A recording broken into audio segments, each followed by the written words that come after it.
You ain't gotta say a word, just walk that, let's get burned. Then we'll roll up 100 fucking nuts, all up in my mouth. Now I'm all up in yo. This nigga got pounds of it, all up in his trunk. Now we both look Asian, he waving and I'm drunk. I got dank shit in my cup, you know what I'ma do to you. I could give reviews to you, slow, we X, and we sipping on that juice. That's just what she choose to do.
Where do I begin? Start over again.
smiling back at me, dancing in moonlight. I know you are free, 'cause I can see your star shining down on me.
I can see your star shining down on me.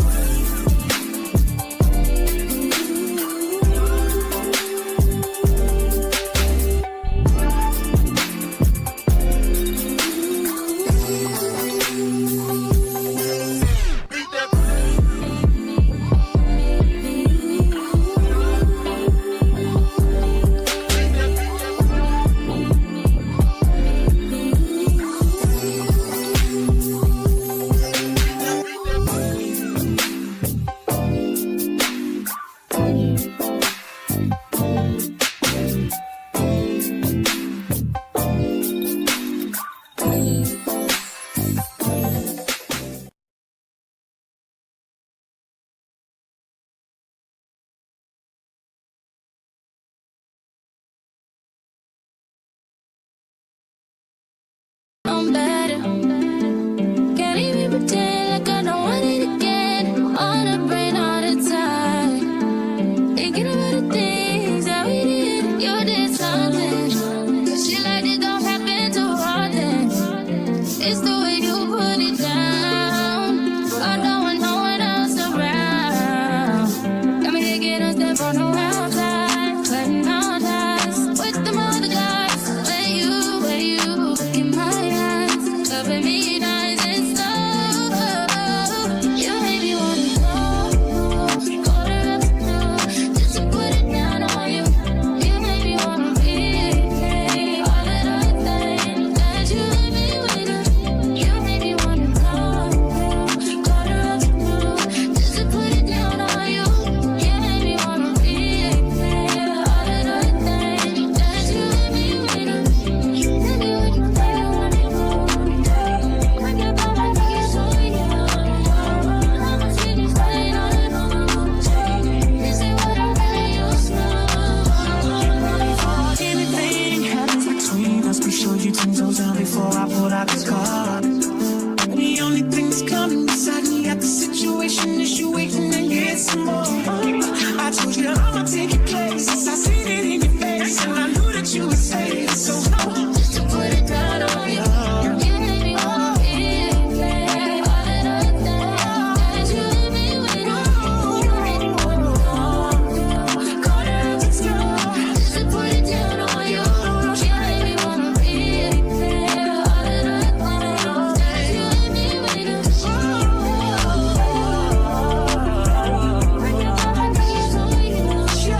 at 5 in the morning. I wake up to fight for my yearnings. Fear in my mind is a warning. Pray to the one you're relying. I've been wandering all day. I tried to be fine, but I can't be. The noise in my mind wouldn't leave me. I tried to get by, but I'm burning. I'm behind, my mind it runs. All these thoughts have troubled me. Fighting to give up my pain. Fighting to be on my lane. My mind running to the other side. When it's time to leave my life, then it tries to take me out. Tell you what I need. Right, yeah, I really need time now. I need to free mind now. I really need mind now. I need to free my mind now. I really need time now. I need to free mind now. I really need mind now, yeah. This is the peace that you cannot buy. Send me a love that you cannot mix. One is the joy that you cannot waste, and the other one price that you cannot fix.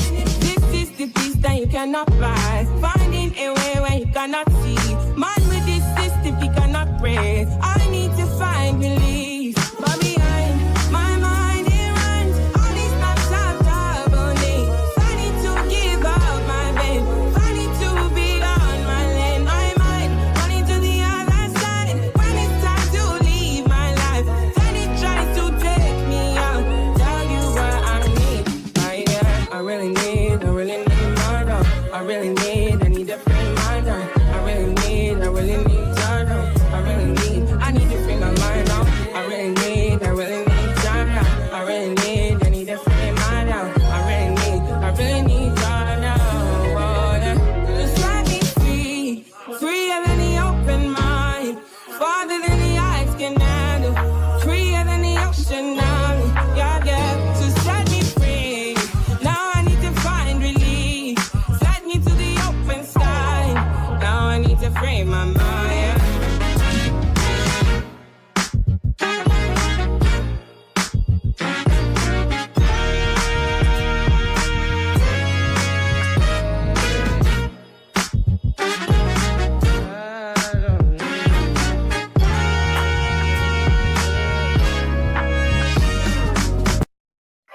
Drop top Porsche, 40 on my wrist, diamonds up and down my chain. Cardi B straight stunning, can't tell me nothing bossed up and not changed again. It's my big bronze boogie, got all them girls shook. My big fat ass got all them boys cooked. From dollar bills, now we popping rubber bands. Bruno sang to me while I do my money dance like, yeah. Flexing on the gram like, yeah. Hit the little John, okay. Oh yeah, we dripping up the rest of the game. Ooh, don't we look good together? There's a reason why they watch all night.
Good morning, y'all. Come on in. How y'all doing? Come on in. We here.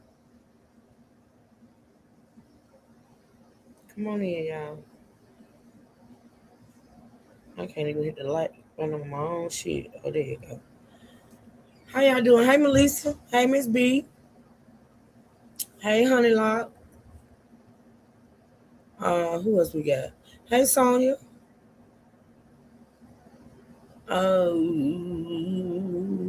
I think that's it. Let me see. Hey, Tanya. Did I say Tanya? Happy Thursday. Hey, beautiful Tanya. Happy Thursday, y'all. Y'all come on in. We gotta talk. We gotta talk. We're gonna talk. We're gonna talk. Good morning, Miss B. Good morning. Did you say let me see something? Okay. I got an email from Gabe from B Sugar. I gotta read them. Hey, Robin. Come on in, y'all.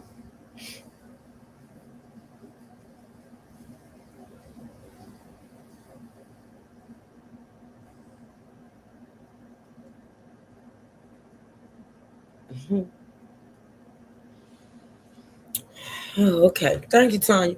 All right, y'all come on in. Double tap that screen to like the live stream. If you're not subscribed, subscribe to the channel. Feel free to support the channel. Cash App and PayPal is pinned down below. We're gonna get into it, y'all. So we have am I starting off with that first? No, we got an update. One update on the triple homicide in Mississippi. Hey, Malika. Good morning. We have an update on that case, which we're gonna get into after this first case. I'm just gonna break this story because there's not much out here on it, but I'm pretty sure it's gonna be a lot because the situation is a lot. We're gonna start off with that one, and then we're gonna revisit a case that we covered some months ago. I'm pretty sure most of you all remember Alicia Andrews. Alicia Andrews was the female accomplice in the UnAlived of rapper Fulio. Um, we're gonna get into some updates on that too as well. All right. So with that being said, let's get started. If y'all got any questions about anything that I'm covering or that we're reacting to, please put them down in the chat and I'll do my best to answer them. Okay. All right, let's get into it. So this first story that we're gonna cover, apparently there's this football player, and I don't want to get his name wrong. So let me pull it up. Um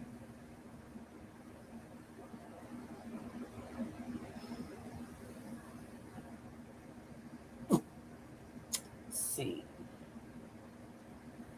And I'm probably still gonna mispronounce it because it's a funny name. I saw her testimony. Was she found guilty? Oh yeah, she was found guilty. Yeah, I'm gonna play all that. We're gonna revisit all that. Yeah, she was found guilty, and she now has been sentenced. Oh yeah, the girl who thought she was cute up there on the stand. So let me read. Let me give y'all a little background on what we're about to listen to. Okay, give me a second. Now, the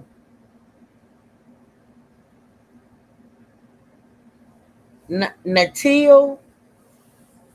Now, this is not the football player's name. This is the brother's name. Okay. Hey, Miss Carla. Nateal Campbell. That's Natil Campbell. No, that's the mother's name. Listen, y'all. I know I'm confusing right now. I'm just gonna read this. Natil Nateal Campbell. Okay, honey, lot. The 71-year-old mother of NFL star Calais Campbell was found dead in her Atlanta home on June 30th, 2026. Her son, Sierra Campbell, and I'm pretty sure I'm messing up these names. Her son, Sierra Campbell, has been charged with her murder. Now, we got Calais Campbell, who is the NFL football player. His 71-year-old mother was unalived by his brother, her son.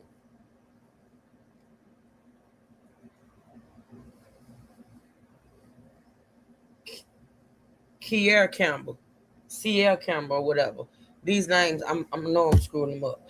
Let me give y'all a little background on what the case is entailing. On June 30th, 2026, Atlanta police discovered Natal Campbell's body while performing a welfare check at her Buckhead townhome.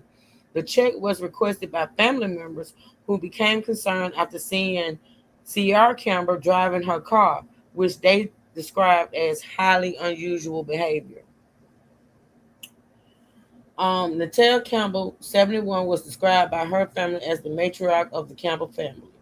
Ciara Campbell, 41, is Calais Campbell's older brother. He was taken into custody after a brief barricade situation at the residence. Ciara faces several felony charges, including felony murder, aggravated assault, and possession of a knife during the commission of a crime. Police records indicate multiple visits to the residence in the months leading up to the tragedy. Mental health issues. Family members and police reports indicate that Ciara Campbell struggled with mental illness, specifically schizophrenia, and had recently stopped taking his prescribed medication.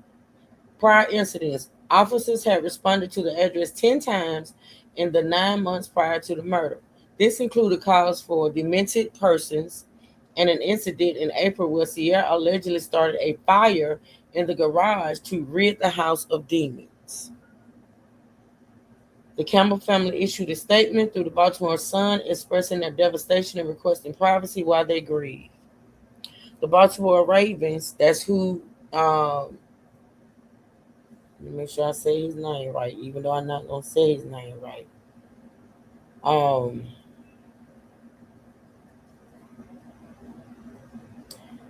Calais Campbell plays for the Baltimore Ravens, okay?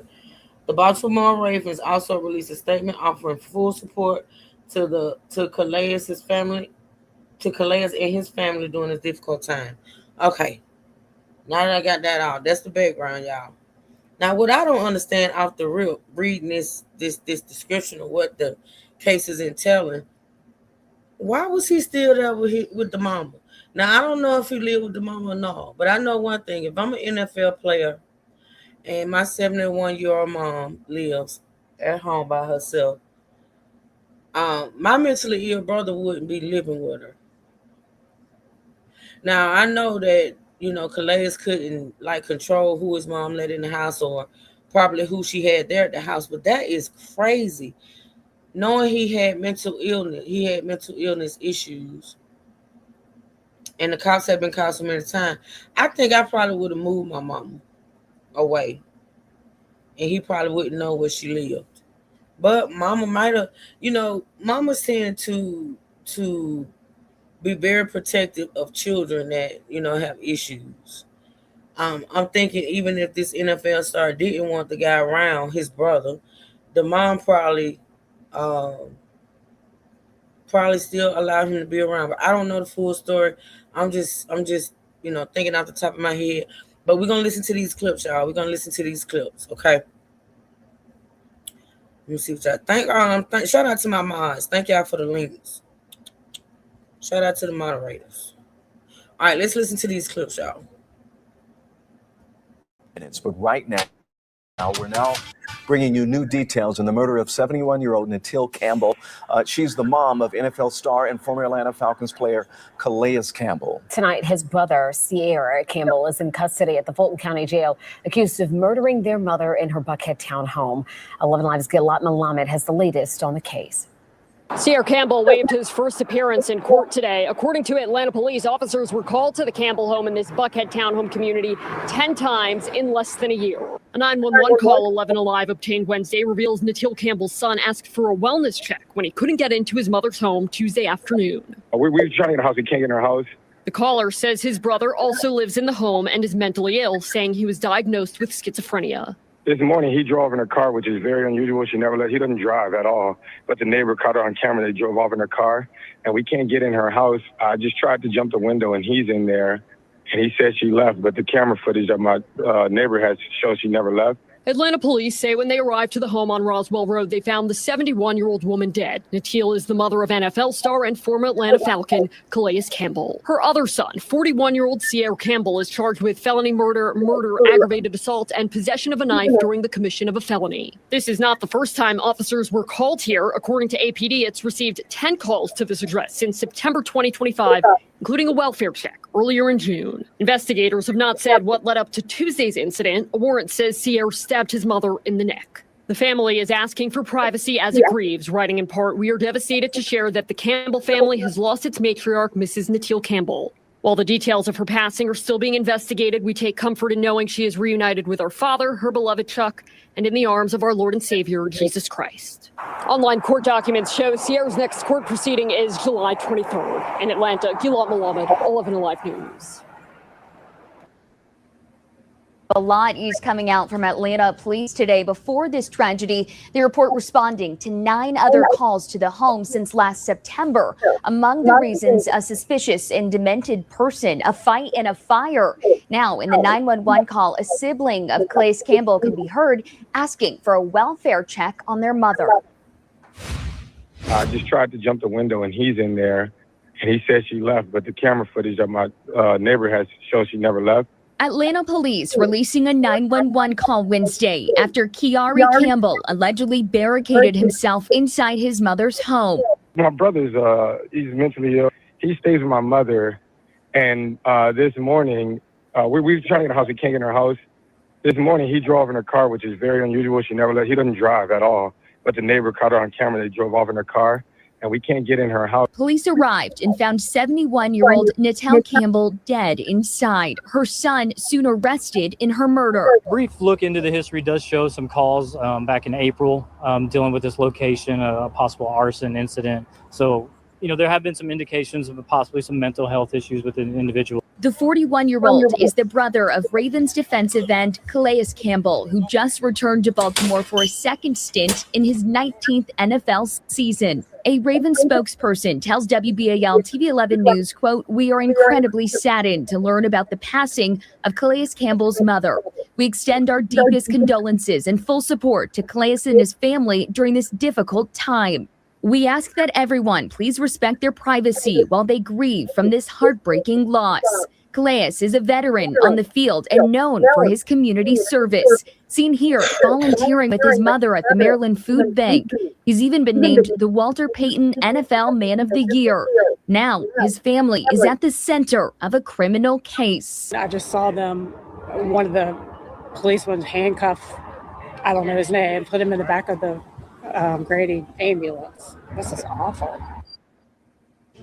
The Campbell family released a statement about their overwhelming grief, stating, "While the details of her passing are still being investigated, we take comfort in knowing she's reunited with our father, her beloved Chuck, and in the arms of our Lord and Savior, Jesus Christ."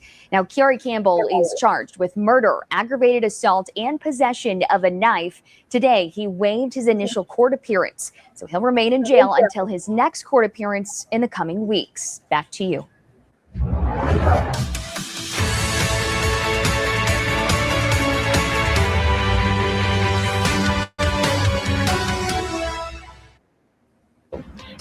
And turning to some other news this morning, we have new information about a woman found dead in her home in Buckhead. Atlanta police say her son was detained for questioning, and the incident is tied to an NFL player. Ariana Manise joins us live from Atlanta Police Headquarters. And Ariana, we know the victim's son was arrested. What are investigators saying now? Well, police tell us that they were called to that home in Buckhead yesterday afternoon for a welfare check. Once they were able to get inside the home, that's when they found the 71-year-old woman dead. Now, this is video from the scene yesterday when our crew was there. Atlanta police say a family member requested that welfare check just after 12:30 yesterday afternoon at a home on Roswell Road. And when officers were able to get inside that home, that's when they found the 71-year-old woman dead and detained her 41-year-old son who investigators believe was involved in what they're calling a domestic incident. Investigators say they're still working to determine exactly what happened, including the woman's cause of death. And when we spoke to investigators on the scene, they say this was not the first time officers have been called to that address. Brief look into the history does show some calls back in April dealing with this location, a possible arson incident, and an arrest. So, there have been some indications of possibly some mental health issues with the individual. But yeah, the family did indicate that. Now, police have not released the identity of the victim or the person taken into custody. But when police were on that scene, they did confirm that the family was connected to an NFL player. And we received a statement. We came across a statement overnight that was released by a former Falcons player and current Ravens player, Calais Campbell. Now, that statement goes on to say, we are devastated to share that the Campbell family has lost its matriarch, Mrs. Natil Campbell. While the details of her passing are still being investigated, we take comfort in knowing she is reunited with our father, her beloved Chuck, and in the arms of our Lord and Savior, Jesus Christ. We ask for privacy at this time so that we may honor her and share in our overwhelming grief privately and as a family. And jail records, they also show that a 41-year-old with that same last name, Sierra Campbell, was booked into the Fulton County Jail and charged with murder. Now, we have reached out to APD for another update on where their investigation stands at this point and more information about the identity of the victim and the person taken into custody. Once we get all that information confirmed, we'll be sure to bring you the very latest. Reporting live from APD headquarters, I'm Mariana Manise for 11 Alive. Back to you. Police are investigating a death in Atlanta. We want to get right out to Cody Alcorn. Cody, what's the latest from the scene there? Now, y'all know I played several clips because this clip has a little detail in it that the previous clip didn't have. But it's going to be a lot of, redundancy. Wait a minute. Why won't this go? Oh, it's a whole lot more. But they are short clips, but it's a lot of redundancy, y'all. Repetitiveness, I must say. But, yeah, we're going to listen to all of them just to get the full gist of what's going on. It's already a lot. But let's continue listening.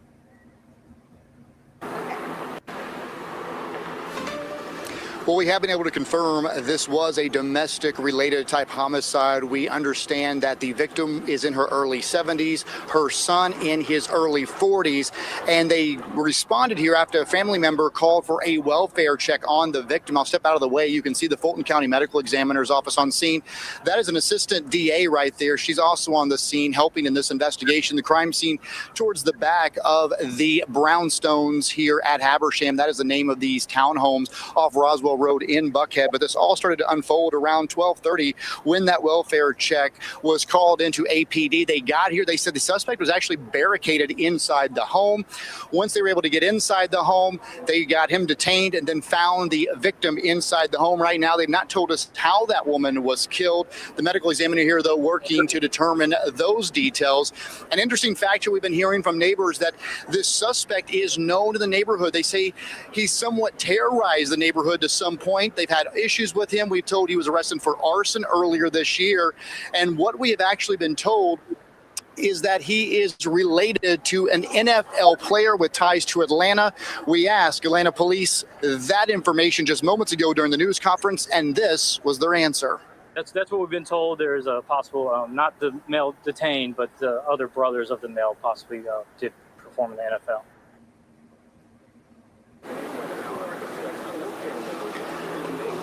So at this point, we have been given names, but obviously we're going to withhold that as they are still working to notify family members. Obviously distraught here from this news as far as what led up to this. We have no idea. Again, we're only about 5 hours into this investigation. Homicide still back there working the case. As we learn more, of course, we'll update you here from Buckhead. Breaking news overnight, police charged a man for killing his own mother. Officers found her inside her Buckhead townhome. Channel 2's Darren Moore is live for us in Northwest Atlanta outside the jail, where Darren, this morning, the victim's son is behind bars facing murder charges. Yeah, and it was a welfare check that led police to the home. And as you said, the victim's son is here at the Fulton County Jail charged with murder. But this all happened Tuesday afternoon when Atlanta police showed up at a Buckhead townhome on Roswell Road on a welfare check. Officers found a 71-year-old woman dead inside. Investigators charged her son, Kiari Campbell, in connection to her death. Now, police didn't say how she died, but collected enough evidence to charge the victim's son with murder. We're trying to determine the exact details of what transpired in the time frame. So the neighbors have been helpful. We've been able to locate some valuable information. And family members told police Campbell has a history of mental illness. He's also the brother of former Atlanta Falcons defensive end Calais Campbell. Now, police said they did show up at the victim's townhome back in April, but I'll have that part of the story coming up in the next half hour. In Northwest Atlanta, Darren Moore, Channel 2 Action News this morning. Oh, Darren, thank you. And ESPN received this statement from the Campbell family that reads in part, quote, "We're devastated to share that the Campbell family has lost its matriarch, Mrs. Natiel Campbell. We ask for privacy at this time so that we may honor her and share in our overwhelming grief privately and as a family."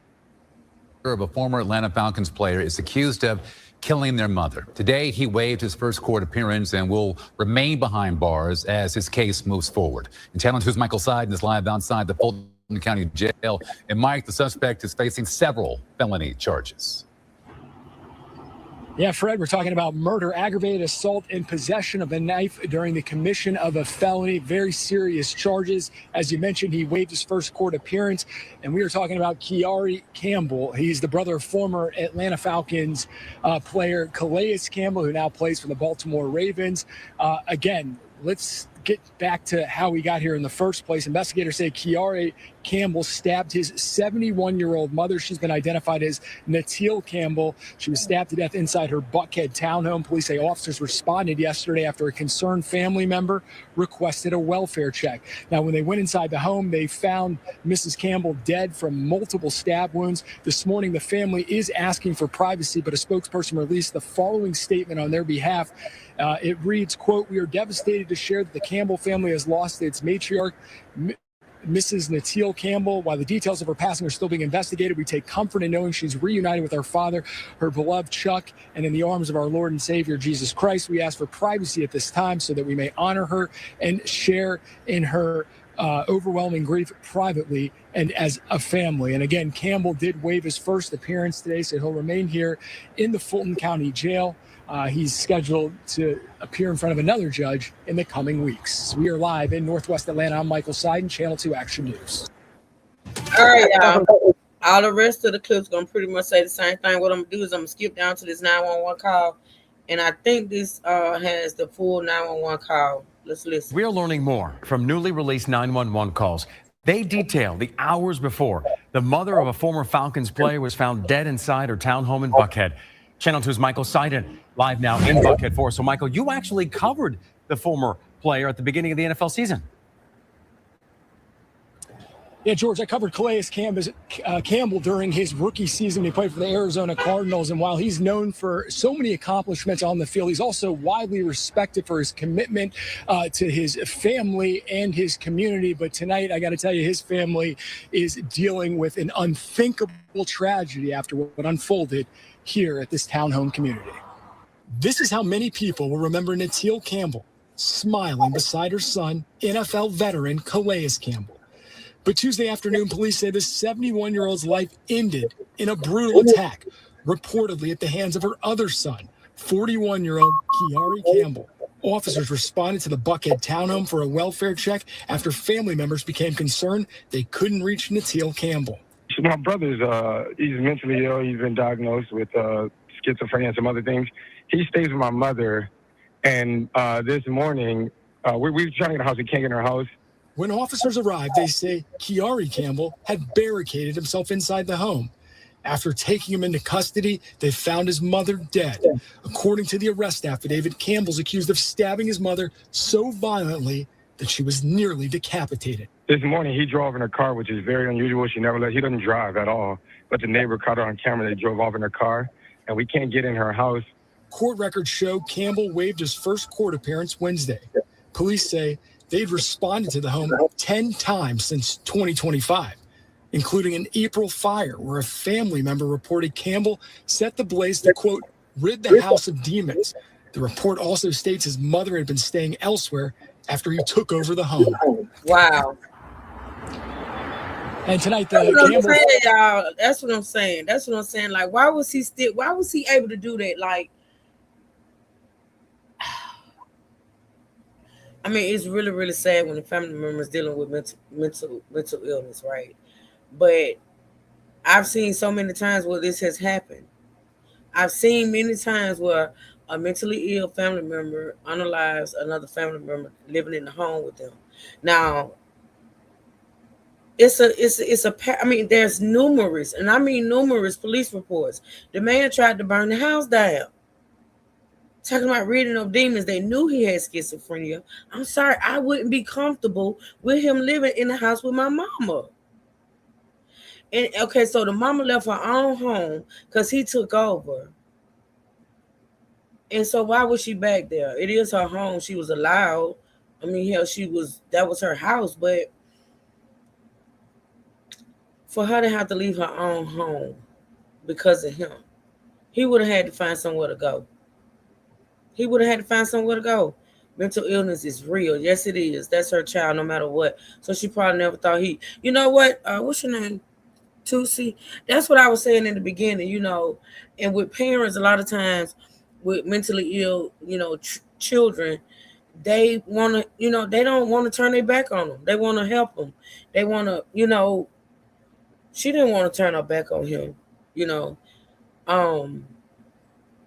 I get it, but when he becomes a danger, like, honestly, I feel like that older son, the football player, like, it should have been,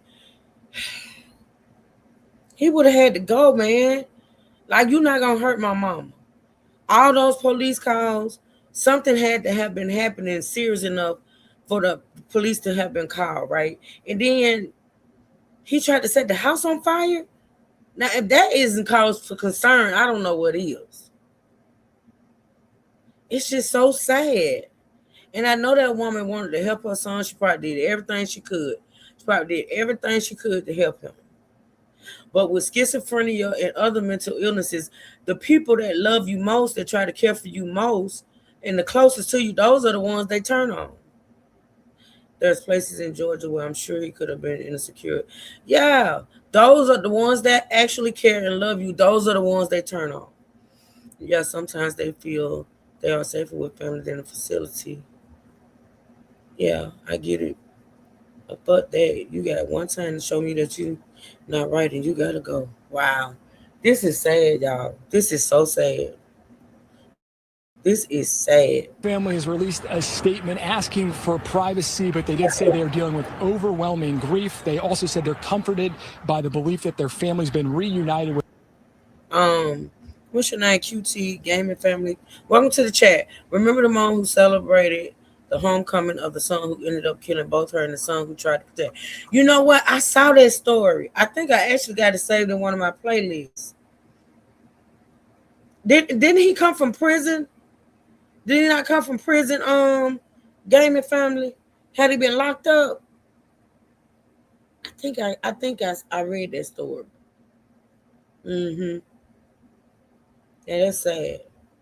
With their father. Now, defense attorney Jay Apt told Channel 2 his client is innocent until proven guilty. We're live in Buckhead. I'm Michael Seiden, Channel 2 Action News. Yeah, okay, so hold on, y'all. Hold on. Let me get to, because I know we're learning more. I know, I remember that. Hold on. You said, yes, from doing time from beating her before. Yes. I think I got that story saved. I'm going to have to go look it up. I think I got it saved in my playlist. A mother's love is unconditional, but sometimes you have to be aware, very. And you have to be careful and cautious. And I know somebody said that, she may have thought he wouldn't hurt her, but the ones closest are the ones they end up hurting. Tusa said, I work in behavioral health. That's a good field. The sad thing is there's nowhere to send them unless they agree to go. Yeah, there should be a way there should be a way for the caretaker to be able to have their loved one. You have to go through the courts. You can get a committed. Like if nothing else, when he started that fire talking about getting rid of demons, if they had gone through the court system, they could have had him involuntarily locked up, not locked up like jail, but sent him to a place. But they would have had to done that. They would have had to go through the courts. It's called a 5150. I know you know about that. They would have had to do it, but apparently they didn't feel the need to do it. Nobody did it. She left her own home. She left her own home because he, quote unquote, took over. That is crazy to me. Like, no. Okay, y'all. Well, that's the end of those clips for that story. It's a breaking story. I'm sure there's going to be updates. If nothing else, I'll come back with the update when he goes to his next court date. Exactly, 100 logs. That is damn sure grounds to get him, committed. I have a little cousin that is schizophrenic and broke his. See, yep, that disease right there is something else. So, yeah, I'll be bringing updates as they come. If nothing else, like I said, I'll cover when he goes to court. I think they said the 23rd, so I'll bring y'all that update too as well. Okay, so we're gonna move on to the next story, which is the update on the triple homicide that happened in Mississippi. There is a third person arrested, y'all, and it's a female. And you know what? When I broke this story on yesterday, what y'all saying? Yes, they definitely could have had him Baker acted. I raised all my children to understand that we give birth to individuals with complete alternate. Yeah, there are no guarantees with children, and I also don't have them for any personal reasons like my legacy. It's so difficult. Most of the time, they wait until they commit a crime and send them to prison, which really doesn't help. No, it makes it worse. Prison don't help those people unless they get help in prison, which rarely happens. So yeah, that's a third suspect y'all arrested in a triple homicide, and it's a female. And when I broke this story, I kind of figured that other people involved. So I kind of figured that that another person would be a female. Let me find it. I'm running my mouth. I can't even get to where I'm going. All right. See, the first thing we're gonna react to, We must stop killers who want to kill these black babies. A coward. That's how the Jackson. All right. So what we're first gonna react, we're gonna listen to another video. I know I played some on yesterday. We're gonna listen to another content creator that did a video about the incident. So for those that don't know, you can get caught up on what we're talking about here. And then we're gonna get into the updates. So I have a couple of videos that's gonna do that. She did that willingly. She felt he wouldn't hurt her. Yeah. I feel as though she felt like he wouldn't hurt her too, but yeah, that's crazy. And it's so sad, y'all. It's really, really sad. So y'all please send up prayers for that family, the Campbell family. If you're a praying person, please send up prayers for that family. All right, y'all, let's listen. So this is a video. The content creator's name is Crime Pocket TV, and I'm going to share this video out on my community wall. If nothing else, can you please go over there and give this video a thumbs up? If you like the content, subscribe to the channel. Okay, let's listen, y'all. We must stop killers who want to kill these black babies.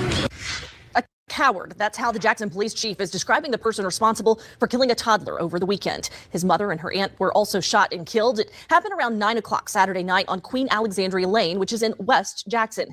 These are the victims: 2-year-old Kamari Givens, his mother, 30-year-old Erica Weathersby, and her sister, 25-year-old Kiana Weathersby. A mother, her sister, her 2-year-old son, found dead in the same house on the same night in Jackson, Mississippi. Police said it wasn't random. It wasn't crossfire. Someone walked into that house and knew exactly who they were looking for. By the time investigators were done processing that scene, 3 people were gone: a 25-year-old mother, her 30-year-old sister, and a 2-year-old boy who never made it out of his own bed. This is the story of what happened on Queen Alexandria Lane, and the 2 men police say are responsible. Kiana Weathersby was 25. Everybody who knew her said the same thing. She worked, she took care of her son, and she stayed out of trouble. Her older sister Erica was 30. The 2 of them weren't just sisters. Family described them as best friends. They did things together. They leaned on each other. And together, they were raising Kiana's little boy, a 2-year-old named Kamari Givens. Their brother, DeMarco Bailey, lives out in Texas. When he talked about his sisters, he didn't describe 2 women caught up in anything. He described 2 women just trying to get by. The only thing they were doing was working and getting some money, he said. I just lost my wife 2 years ago, to cancer. So I'm raising 2 kids on my own. So, that was getting us at the end to get this phone call saying that, what happened between my 2 sisters now, my sisters, and my nephew, man, that's man, I've been discombobulated, man. Going on out fighting in the club, doing all that. No, man, my sister was chill, working to get some money. That's all I'm saying, working to get some money. I just need justice. I need justice. Not only for my sister, but my nephew, he's only 2.5 years old. The baby was only 2. Come on, man. What? A 2-year-old child? That's the picture people paint of this family. A mother, an aunt, and a baby boy, living an ordinary life in a modest home in Jackson. Nothing in what's been made public suggests these 3 were living dangerous lives, running with dangerous people, or expecting anything close to what happened to them, which is...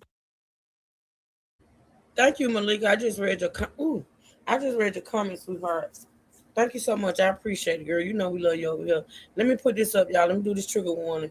I like I said, I got to remember to make myself a banner for this channel because pretty much everything we cover is a trigger warning. But yeah, let me put that up real fast and let you all know that this content is very sensitive. And so yeah, I'm gonna continue to play the video. I know. Thank you so much, Malika. Lord have mercy. Yeah, they are demons amongst us, girl. Yes. Part of why this case landed the way it did, because there was no warning sign the public ever saw. Here's what we do know, and what we don't.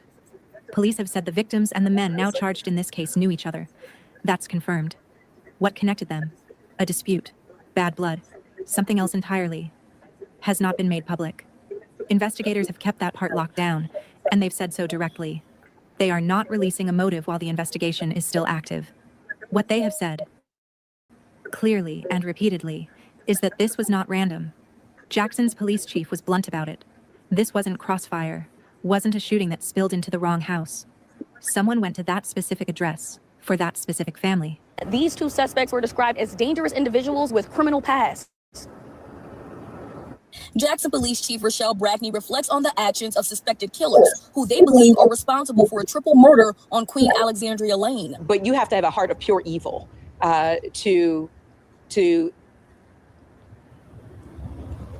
you just have to have a heart of pure evil.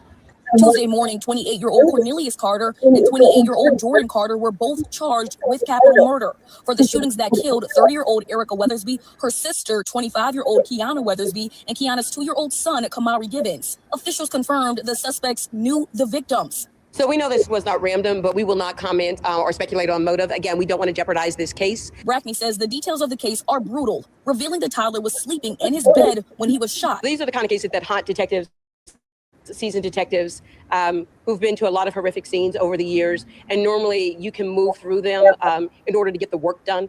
This one has caused quite a few of us to pause. This similar sentiment is shared by the founder of Reset Jackson, which is a local crime prevention organization. I think we're just headed in the wrong direction as a city and as a people. He says this triple homicide, along with other recent incidents like the murder of 18-year-old Jacoby Tillman at a gas station early Tuesday morning, has pushed him to do more. Hopkins hopes to be the bridge between law enforcement and community members so they can have more trust in each other.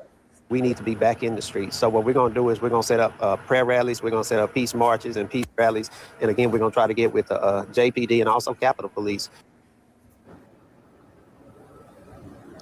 Brackney says that although they caught these 2 suspects, they do believe that more people were involved in this fatal attack, so they are still searching. If you have any more information that could lead to an arrest, make sure to reach out to JPD or Crime Stoppers. I'm live here at JPD headquarters, Brooklyn Joyner, 16 WAPT News. So the picture we're left with is this. 3 people living an unremarkable life, and somewhere, a decision was made to end it. What led to that decision is still an open question, one the courts may eventually answer, one we don't have the right to guess at here. It was a Saturday night, late June, in the 300 block of Queen Alexandria Lane. Sometime around 9:15 to just after 10 p.m., a call came into 911. The report? A shooting? An assault? At a residential home. Officers from the Jackson Police Department responded. What they found inside that house was worse than anything the call had prepared them for. 3 bodies, two sisters, a toddler. The Hinds County coroner, Jeremiah Howard, later confirmed the identities: Kiana Weathersby, Erica Weathersby, and 2-year-old Kamari Givens. All 3 had been shot multiple times. Kiana was shot multiple times in the head. Erica was struck multiple times. In the head, the upper body, her arms and legs. And 2-year-old Kamari, found in his own bed, was hit multiple times in the head, the face, and his arm. Coroner Howard has worked that job for close to a decade. He said this was one of the worst scenes he's come across in all that time. Officers, paramedics, firefighters, everyone who walked into that house that night walked out changed by it.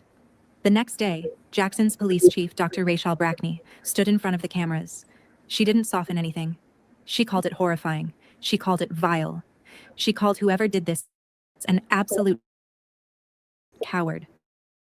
One of, in her words, the vilest of human beings, for what was done to a defenseless child. So on June 27, 2026, officers with the Jackson Police Department responded to a resident in the 300 block of Queen Alexandria Drive following reports of an aggravated assault. When we arrived, the officers located 3 deceased victims inside the house. The victims have been identified as Kiana Weathersby, her 2-year-old son, Kamari Givens, and Kiana's sister, Erica Weathersby. During the initial investigation, detectives learned that the victim's vehicle, a red Mitsubishi Mirage, had also been taken from the residence. The vehicle was recovered over the weekend and is currently being processed with the assistance of the FBI as our investigators continue to collect and analyze evidence. As the investigation progressed, detectives received and followed up on numerous tips from the public. Earlier today, information was developed during the investigation that led the detectives to identify a vehicle that we believe to be connected with the homicide. Officers attempted to conduct a traffic stop at 18th and Maddox Road. However, the driver refused to stop. Officers were ultimately able to safely surround the vehicle and take 2 suspects into custody without further incident. Currently, as a result, Cornelius Carter, C-A-R-T-E-R, 28 years old, has been charged with capital murder and a convicted felon not to be in possession of a firearm. Jordan Carter, 28, no relation, has been charged with capital murder in this case as well. This has been an extensive investigation involving countless hours of work by the Jackson Police Department, their detectives, patrol, crime scene personnel, and our law enforcement partners. Investigators work diligently to collect physical evidence, conduct numerous interviews, and analyze digital and forensic evidence as a result to develop the probable cause that led to today's arrest. This investigation is ongoing and remains active. The Jackson Police Department extends its deepest condolences to the family and the loved ones of the victims. We remain committed to seeking justice for the victims and appreciate the cooperation and support provided by the community throughout this investigation. The mayor and I would also like to thank our law enforcement partners, including the Federal Bureau of Investigation, the Mississippi Bureau of Narcotics, the U.S. Marshal's Office, and all of the other agencies and personnel who assisted throughout this investigation. I also want to recognize the outstanding work of our Detective Bureau, led by Detective Jackson in this case, Deputy Chief Banks, Captain Wells, and TFO Blanford, and our intelligence team and the intelligence unit and their team. They did work throughout the weekend, countless hours to follow up these leads. But we are also saying that in spite of this, our commitment is still, we are still determined to continue to work on bringing everyone to justice who is involved in this heinous crime. So we are asking anyone with additional information related to this case, you're encouraged as always to contact the Jackson Police Department at 601-960-1800 or our Crime Stoppers. Although arrests have been made, investigations must continue, and we will follow up on any additional leads in this case. At this point in time, we will take your questions that will be answered either by anyone on our team or by the lead detective here in this case. So the question, do we know what caused these guys to make this senseless act? So as we know, it's an ongoing investigation, but this was an intentional targeted act to include the killing of the child. And so, which is why the capital murder charge does exist. We also would not want to speculate on any motives to jeopardize this case. And also, do we know if, you said it was targeted, but if they were related, if they just knew them, by the way, we know they were targeted, you know why they were targeted, if they knew them, basically. Well, this is like I said, it's an ongoing investigation right now, and to let Jeff Dawson take the information outside of that. Chief Revenue, are there other suspects involved besides the two you mentioned? So we are going to continue to investigate to develop any further leads in the event that there are additional persons that are interested, that we will bring them to this case. And again, when we say targeted, we want the public to know that this wasn't a random act, that someone just went past the house, or these were persons who may not have had a connection. It was an intentional attack at this home. Chief, what do you say to these grieving families?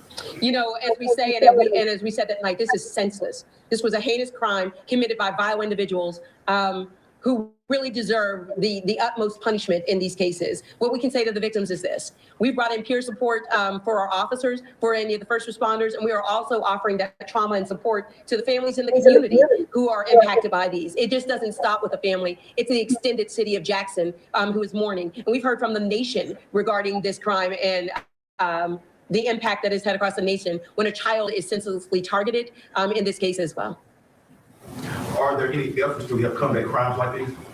So we're always doing our efforts to combat crime. We work closely with our task force officers in the FBI. Although Detective Blanford is a JPD officer, he's assigned as a task force officer. We are developing stronger relationships, and that's how we're able to solve these crimes faster. But what we also know, too, that violent crime and targeted crime, we can disrupt those, but we have to get in front of them. And it does take the community to help us with this as well. And Chief, real quick, you may have already said this, but with the two guys you guys arrested, did they find any weapons on them or anything else relating to that may cause the shooting? But on the initial stop, we did recover a 1.9mm assault rifle AR pistol and another handgun, unknown handgun, golden color. And was this inside the vehicle? One was this, all three was inside the vehicle, on the back seat, located in the back seat. And could that be obviously connected to the shooting? So we will attempt to identify that. It has to go underneath our ballistic investigations as well, so that we make sure that we have all of the forensic evidence first before we make it come to any conclusions about that. Those weapons will be processed both through our forensic labs and through our ATF. Is there any final message, Chief, you want to give out to the public about these two arrests? So as we have said every time I've stood before you when it comes to these type of crimes, we will solve them. We will find you. We will continue to make arrests in these cases. So although you may think initially that you got away with a crime, it doesn't stop just because you left the scene. We will continue to investigate each and every crime, because every victim in the city of Jackson deserves authentic justice and not lip service from us. And she said one more thing, plainly. This was not random. This was targeted. Investigators didn't have much time to catch their breath. Within hours, they were already chasing a lead. A car was missing from the scene. A red 2020 Mitsubishi Mirage, Mississippi plate HSY 205, believed to belong to one of the victims. Whoever left that house that night didn't leave on foot. Hinds County coroner has identified 3 victims killed in Saturday night triple homicide in Jackson. The victims are identified as 25-year-old Kiana Weathersby, her 2-year-old son, Kamari Givens, and 30-year-old Erica Weathersby, Kiana's sister and the child's aunt. Jackson police say the 3 were found shot multiple times inside of a home on Queen Alexandria Lane just after 9:15 Saturday night. Investigators say a red 2020 Mitsubishi Mirage belonging to one of the victims was taken from the scene. The vehicle has since been recovered at Manhattan Park in North Jackson, but detectives are still searching for those responsible. We are currently putting out a bolo asking for anyone who can help us. We are missing a red Mitsubishi. As a matter of fact, that plate it's a 2020 Mitsubishi Mirage. That plate is H as in Harry, S as in Sam, I as in Ida, 205. That vehicle was last seen at Medgar Evers Drive and Sunset. Currently, we believe that suspect obviously is armed and dangerous and is related to this triple homicide that we currently have here. Anyone with information is urged to contact the Jackson Police Department or Crime Stoppers. By Sunday, police found the car. It was sitting, empty, at Manhattan Park in North Jackson. No suspects inside. Just the vehicle, waiting to be processed for evidence. Police put out a bolo, a be on the lookout, and asked the public for help.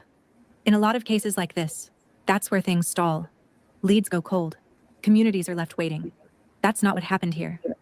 By Monday evening, less than 48 hours after that 911 call, Jackson police had 2 people in custody. Cornelius Carter, 28. Jordan Carter, 28. Same last name, not related. Officers attempted to stop a vehicle connected to the investigation near 18th Street and Maddox Road. The driver didn't stop. Officers pursued, and shortly after, both men were taken into custody safely. Inside the vehicle, 3 firearms, a 9mm, an AR-style pistol, a gold-colored handgun. All 3 were sent off for processing. Both men were charged with capital murder, 3 counts each, 1 for every victim. Cornelius Carter faces an additional charge, convicted felon in possession of a firearm. Here's a detail that stopped a lot of people cold when it came out. Cornelius Carter was on parole at the time of the killings. He was wearing an ankle monitor. Both men made their first court appearance the following day, Tuesday, at Jackson Municipal Court. The judge denied bond for both, ruling that each man posed a danger to society. Cornelius Carter appeared to aggressively answer questions from the judge before stating that he is currently under GPS monitoring while on parole. Now, despite his efforts, the judge denied both men bond. The reason that the judge stated was that they are a known danger to society. They both have prior convictions. They both have spent time incarcerated for aggravated assaults, as well as aggravated assault on a police officer, including one of them is a former felon not to be in possession of a firearm. What we can do at this point in time is update you. Although we have had the first preliminary hearing, Detective Jackson will be able to update you that we are have other persons of interest, and this case is still ongoing and under investigation. And according to Chief Brackney, public details remain limited as they actively work to make more arrests in this case. And this wasn't either man's first time in serious trouble with the law. Court records show Jordan Carter was indicted back in 2017 on charges that included aggravated assault, accused of striking a man in the jaw with a gun, along with kidnapping a woman at gunpoint and carjacking. Cornelius Carter's record goes back even further. In 2015, he was indicted for hitting 3 Jackson police detectives with a vehicle while driving. While he was locked up on assault charges, he picked up additional charges, accused of trying to escape from the Hinds County Detention Center and damaging the facility in the process. He's served time before for aggravated assault, including assaults on police officers. 2 men, both 28, both with long records of violence, one of them under active state supervision when 3 people ended up dead. As for why that house, why that family, police still haven't said. They've confirmed the victims and the 2 men knew each other. They've confirmed the attack was deliberate, but the specific motive, whatever set this in motion, has not been made public. Chief Brackney has said the investigation stays open, with more interviews ahead, and the possibility of additional arrests hasn't been ruled out. As of the most recent reporting, Cornelius and Jordan Carter remain held at the Raymond Detention Center, awaiting the next steps in a case that's only just getting started in the courts. Jackson's mayor, John Horan, praised how fast police moved on this case, and they did move fast. An arrest within 2 days is not the norm. But speed doesn't undo what happened. A community that was already dealing with gun violence had to absorb one more loss. And this one hit differently because of who was in that house. People in the neighborhood put together a memorial at the scene, not for strangers, for a mother, sister, and a baby who was 2 years old. As she makes this makeshift memorial with white flowers. Just purity. And this balloon with a simple but yet powerful message. Stating to rest well in the arms of Jesus. Candace Crump says she felt compelled to offer her love and support. Anyone that's a mother, even if you're not a mother, it would still make you feel some type of way that innocence and purity was violated. Crump says she was devastated finding out a toddler, 2-year-old Kamari Givens, was shot and killed, along with his mother, Kiana Weathersby, and her sister, Erica Weathersby. Police are still searching for a motive behind the shooting and for whoever is responsible. This is video from the scene Saturday night. All 3 victims, including the toddler, were shot multiple times and pronounced dead on scene. It was no words for it. It's still no words. Family and friends say Kiana loved going out to eat and she loved going shopping. In fact, she was the manager at a clothing store in the capital city. But above all else, she loved her son, Kamari. The 2-year-old loved playing with his toy cars and trucks. Erica also loved Kamari, who was her nephew. The 30-year-old worked in healthcare at St. Dominic Hospital. Although Crump did not know the victims, she's hoping her memorial will help shine a light in the midst of this dark time, letting the family know they're not alone. To let them know that there are people in the community that care, that's praying, that even in the midst of this devastating catastrophe, that there is still hope. There's still humanity that exists. Kiana and Erica Weathersby worked. They raised a child together. They stayed out of the kind of trouble that ends in a night like this. And Kamari Givens never got the chance to grow up at all. Whatever the reason behind this attack turns out to be, it won't change what was taken. That's what stays with a case like this. long after the headlines move on to something else. Right now, this case is still open. Cornelius Carter and Jordan Carter are sitting in the Raymond Detention Center, both denied bond, both facing 3 counts of capital murder. Cornelius faces that extra charge too, felon in possession of a firearm, but charged isn't convicted. Both men are still presumed innocent under the law, and what happens next depends on what prosecutors bring to court. The ballistics on those 3 recovered firearms, whatever forensic work came out of that red Mitsubishi, and any witness testimony that surfaces as this moves toward trial. Police haven't closed the door on more arrests either. Chief Brackney said interviews are still happening. That means there could be more to this story than what's public right now. What we know for certain won't change.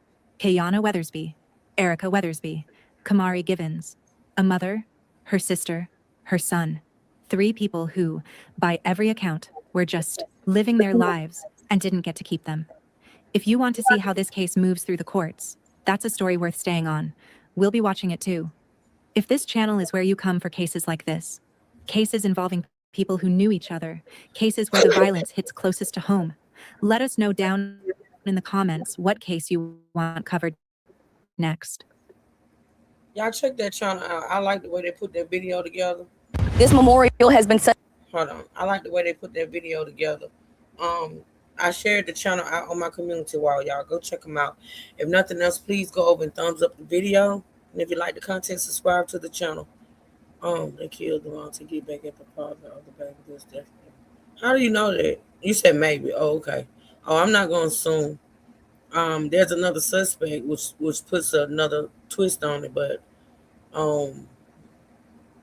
yeah, I'm pretty sure I'm pretty sure we'll find out soon. You know what the alleged motive is. So these next couple of clips are just talking about the 2 guys that were arrested, and then it goes into it, and then another clip. The brother is speaking, and then the last clip is the 3rd suspect that was arrested. Okay, so we're gonna continue to listen. I played that video to give people that didn't know the case a little background on what the case is about. So yeah, let's continue to listen to these clips. Y'all got any questions, put them down in the chat, and I'll be sure to answer if I can. Yeah, this next one is the brother, y'all. The brother speaking. Set up for the Weathersby sisters and 2-year-old Kamari to honor their lives. It says, rest well in the arms of Jesus. As Jackson police hunt for the unknown suspect responsible for the shooting deaths of a toddler and 2 women, community members say they are heartbroken and outraged. No, I don't know the family, but I do believe that the heart of all of us should be with this family. Humanity is what brings us together as a whole. In this, it's no words. Candace Crump of Jackson set up a memorial outside the home on Queen Alexandria Lane, where police say 30-year-old Erica Weathersby, her 25-year-old sister, Kiana Weathersby, and Kiana's 2-year-old son, Kamari Givens, were found dead. It was devastating. Just to hear about 3 lives lost at once, and then for one to be a baby, a toddler, it was the least that I could do. That same disbelief is deeply felt by the sister's older brother, DeMarco Bailey, who lives in Texas. I just lost my wife 2 years ago, the cancer. So I'm raising 2 kids on my own. So, that was getting set in to get this phone call saying that, what happened between my 2 sisters, man, my sister, and my nephew, man, that's I've been discombobulated, man. He says his sisters were kind, easygoing women who were best friends. They were also raising Kamari together. We don't out fighting in the club, doing all that. No, man, my sister was chill, working to get some money. That's the only thing, working to get some money. Bailey says he doesn't know who could have done this to hurt his family. I just need justice. I need justice. Not only for my sister, but my nephew. He's only 2.5 years old. The baby was only 2. Come on, now. What? A 2-year-old child? Investigators say that they recovered a 2020 red Mitsubishi Mirage in North Jackson that was stolen from this home, but the vehicle was not occupied. Now they're asking the public to give any details that could lead to an arrest. In Jackson, Brooklyn Joyner, 16, WAPT News. 2 men are back in jail, currently facing capital murder charges for their alleged role in the triple homicide that happened in Jackson over the weekend. 12 News, Marie Minifield reports on what's next in the investigation. 28-year-olds Cornelius and Jordan Carter will remain behind bars for their alleged role in a triple homicide claiming the lives of 25-year-old Kiana Weathersby, 30-year-old Erica Weathersby, and 2-year-old Kamari Gibbons. The judge described both of them as a danger to the community, citing their prior convictions and the circumstances of this case. This was not random, but we will not comment or speculate on motive. Again, we don't want to jeopardize this case and put anything at risk. We're going to make sure that every single lead is uncovered, every information that we have is thoroughly vetted, and that it meets the standard for capital murder. JPD Chief Dr. Rochelle Brackney, who sat in during the day's proceedings, credits the public's help on narrowing down the two suspects. When asked how the suspects knew the victims, she declined to go further into detail before explaining the weight of the crime on the department and the community. So at this point in time, the relationship that we do know that they do know each other. Again, part of our investigation, if we start to reveal too much, we'll also tip off other people that we are still looking for or still investigating. And we do not want to jeopardize that at all. You know, any of these crimes are heinous, but you have to have a heart of pure evil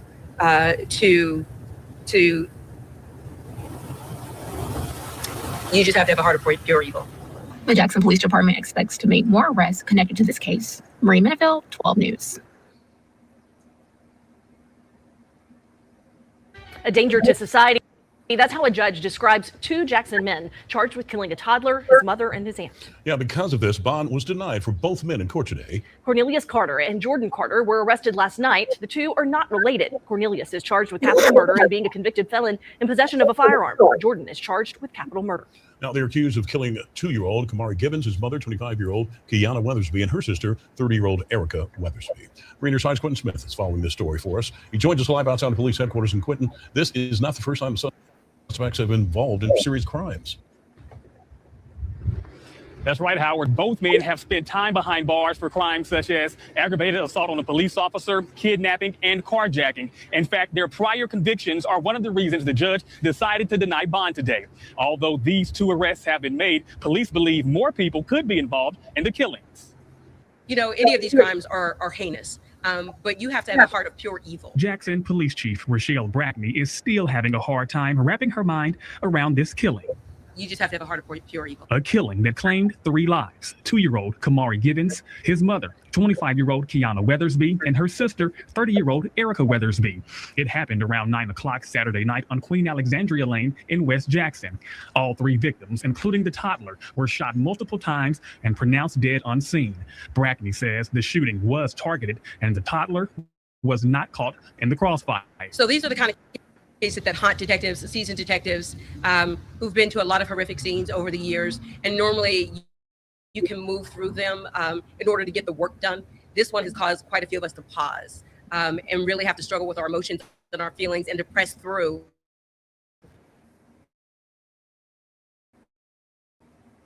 Regardless, so that we can bring justice to the entire family.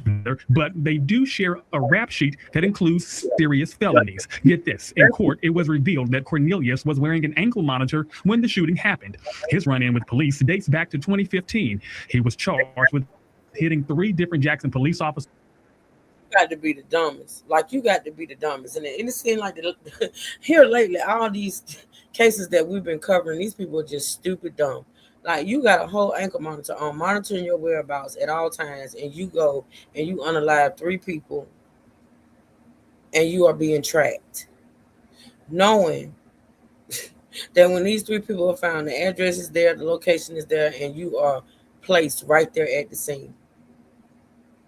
You are being monitored by authorities, and you take your dumb ass to a house and unalive 3 people.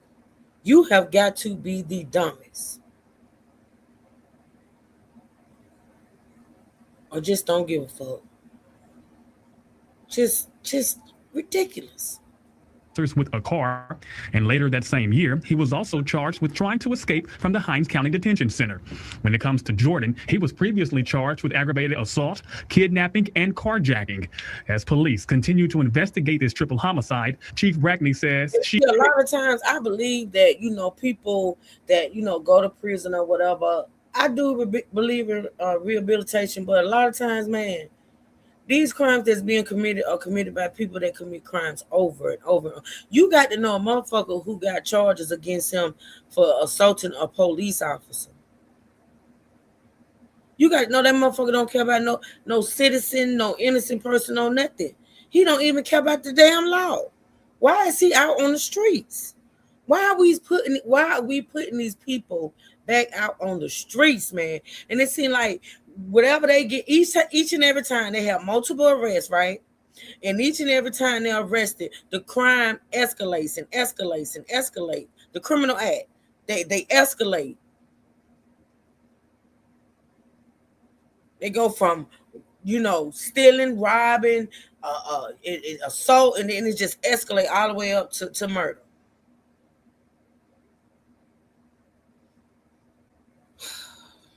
He's thankful the suspects are no longer out on the streets. It was a relief that they're off the streets, but you know what? Our work isn't done here. There are still other people that we know are involved, and we are going to continue to investigate those leads as well.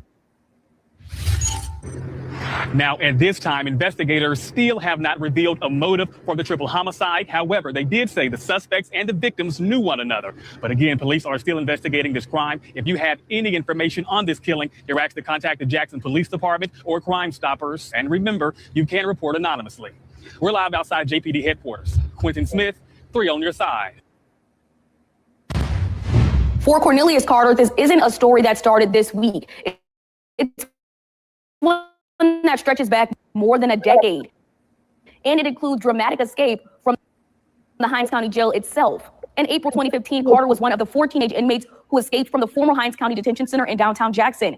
Investigators said the inmates climbed out of a broken window using bed sheets tied together as a makeshift rope before dropping to the ground and disappearing into the night. Carter was eventually captured, but that escape came just weeks after another violent accusation. Court records show Carter was only 16 years old when he was charged with 3 counts of assault on a law enforcement officer.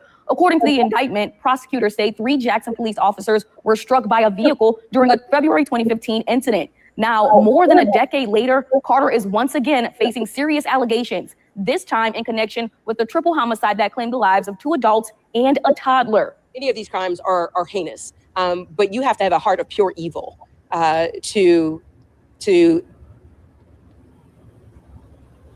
you just have to have a heart of pure evil.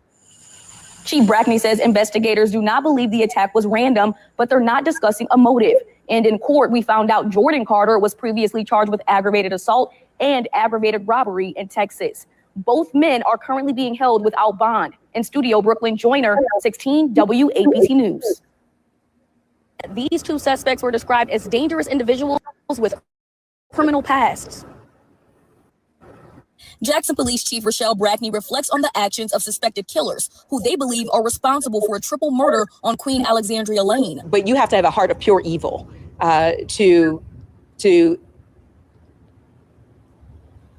you just have to have a heart of pure evil. Tuesday morning, 28-year-old Cornelius Carter and 28-year-old Jordan Carter were both charged with capital murder for the shootings that killed 30-year-old Erica Weathersby, her sister, 25-year-old Kiana Weathersby, and Kiana's 2-year-old son, Kamari Givens. Officials confirmed the suspects knew the victims. So we know this was not random, but we will not comment or speculate on motive. Again, we don't want to jeopardize this case. Brackney says the details of the case are brutal, revealing the toddler was sleeping in his bed when he was shot. These are the kind of cases that haunt detectives, seasoned detectives, who've been to a lot of horrific scenes over the years. And normally you can move through them in order to get the work done. This one has caused quite a few of us to pause. This similar sentiment is shared by the founder of Reset Jackson, which is a local crime prevention organization. I think we're just headed in the wrong direction as a city and as a people. He says this triple homicide, along with other recent incidents like the murder of 18-year-old Jacoby Tillman at a gas station early Tuesday morning, has pushed him to do more. Hopkins hopes to be the bridge between law enforcement and community members so they can have more trust in each other. We need to be back in the streets. So what we're going to do is we're going to set up prayer rallies. We're going to set up peace marches and peace rallies. And again, we're going to try to get with the JPD and also Capitol Police. Brackney says that although they caught these 2 suspects, they do believe that more people were involved in this fatal attack, so they are still searching. If you have any more information that could lead to an arrest, make sure to reach out to JPD or Crime Stoppers. I'm live here at JPD headquarters, Brooklyn Joyner, 16 WAPT News. Jackson Mayor John Horn releases a video statement on the city's crime, saying that the city has been seeing too much violence in recent days. He says that violence will not be tolerated, and he will hold anyone committing violent acts accountable to keep Jacksonians safe. Make no mistake about this. We will not tolerate this kind of violence in our city, and we're going to hold people accountable. And we're going to stand up for Jackson and its people. This is our city, and Jackson's future will only be as good as how safe people feel. We will overcome these challenges, and when we do, there is nothing that can stop Jackson, Mississippi from rising. The mayor also says that if you see something suspicious, don't wait to speak up until it's too late. Thank you. Jackson police made a third arrest in Saturday's triple homicide that claimed the... Here we go, y'all. Here we go. This is the third suspect, y'all. Remember, at first it was just those two guys. So on yesterday, this was reported. Here we go. Thank you. Jackson police made a third arrest in Saturday's triple homicide that claimed the lives of two sisters and a 2-year-old. 25-year-old Michaela Young is now charged with capital murder. She joins Cornelius Carter and Jordan Carter, who were also facing capital murder charges, all being held without bond. All three suspects are accused in the June 27th shooting on Queen Alexandria Lane that killed 30-year-old Erica Weathersby, her sister 25-year-old Kiana Weathersby, Kiana's 2-year-old son Kamari Givens. JPD Chief Rochelle Brackney says the shooting was not random. She said the sisters and Kamari, who was asleep in bed when he was shot, were targeted. In the hours after that triple murder, Jackson's mayor said the city is hurting. That's right. But since Saturday, John Horn has avoided cameras and any questions about this deadly surge in violence. Just over an hour ago, the mayor's office emailed 16 WAPT a video statement. 16 WAPT's news team has been seeking answers from city leaders for days. Aaron Pickens in the studio tonight with more on what the mayor said in that video. Aaron. Well, Troy, there were no reporters present, and the mayor did not answer questions or offer specifics. But because of the nature of the story and your safety, we're going to play that statement in its entirety for you. Jackson, I want to speak directly to you right now. There's too much gunplay in our city. It's tearing us apart, and it has to stop. We have to start handling conflicts in different ways, especially our young people. Don't let a gun be the first thing you pick up. Talk it out, negotiate, walk away. People want to help, but you got to be willing to reach out. Police cannot be everywhere. So to our families, neighbors, coaches, mentors, OGs, community and church leaders, we need you to step up for our city. If you see something, don't wait until it's too late. My administration is working closely with law enforcement and community partners to address this nonsense. You will see action, and you will hear more from us in the days ahead. But make no mistake about this. We will not tolerate this kind of violence in our city. We're going to hold people accountable, and we're going to stand up for Jackson and his people. This is our city, and Jackson's future will only be as good as how safe people are and feel. We will overcome this. And when we do, there's nothing that can stop Jackson, Mississippi from rising. Now, since the shooting that killed 2-year-old Kamari Givens, his mother and his aunt, 16 WAPT did invite the mayor to come to the station for a sit-down interview. This afternoon, the staff told us that may be next week once a crime roundtable is announced. Until then, there are many questions that remain unanswered. For example, why the surge in violence? What are the specifics of the city's plan to combat crime? Does the police chief have what she needs to reverse what's become a deadly trend? Troy, back to you. But right now, we're now bringing you new details in the murder of 71-year-old Natil Campbell. Okay. Hold on 1 second, y'all. Give me a second.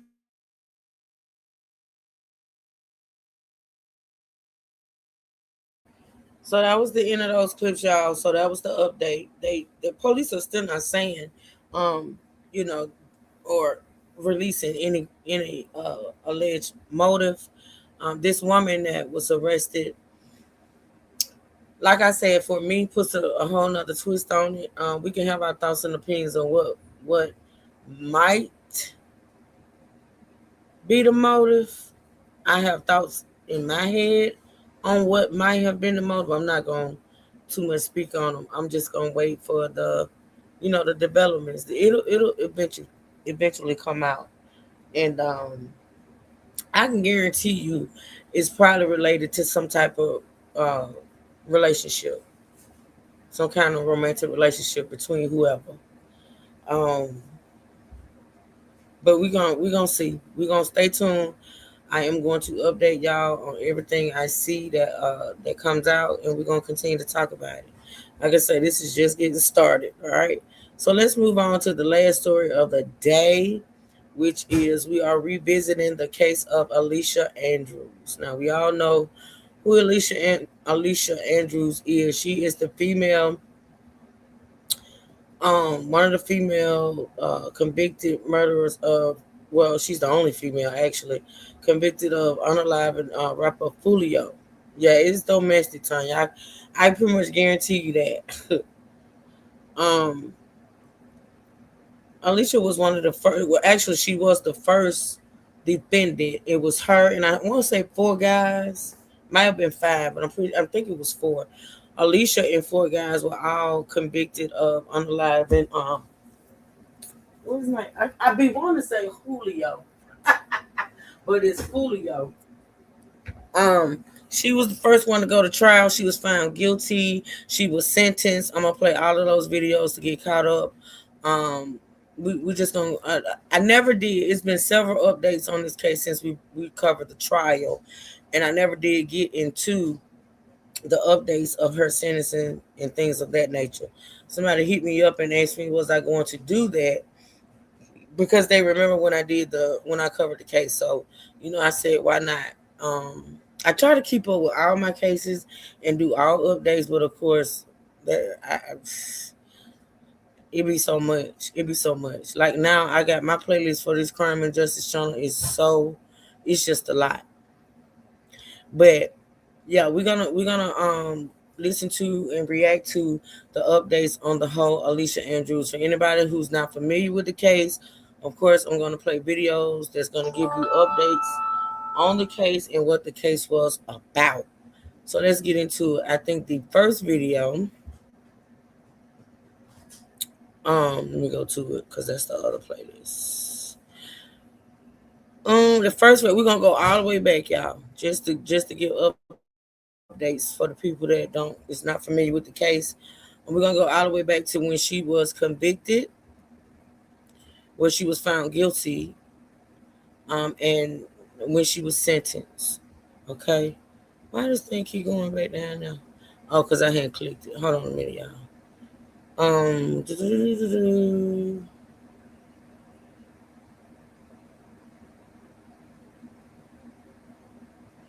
need to take this one off. Take that one off.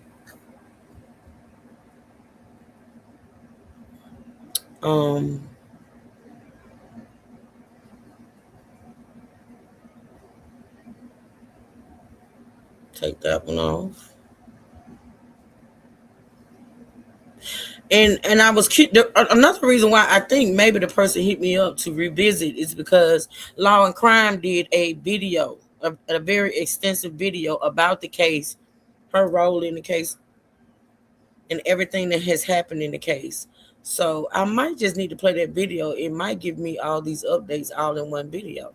And then there's a video that I had where her lawyer spoke and revealed what the jury did not know. That was what the things that were not allowed as testimony in the original court of the original trial. So I think what I'm gonna do is I'm gonna play this Law and Crime video, which is probably gonna go all the way back to when she was convicted, and we should be fairly caught up with it. Let's do that. Let's just start with this Law and Crime video. I'll share it out on my community wall so y'all can go over there and check it out. Okay. Any questions, put them in the chat. I'll try to answer. After being on the run for 6 months, according.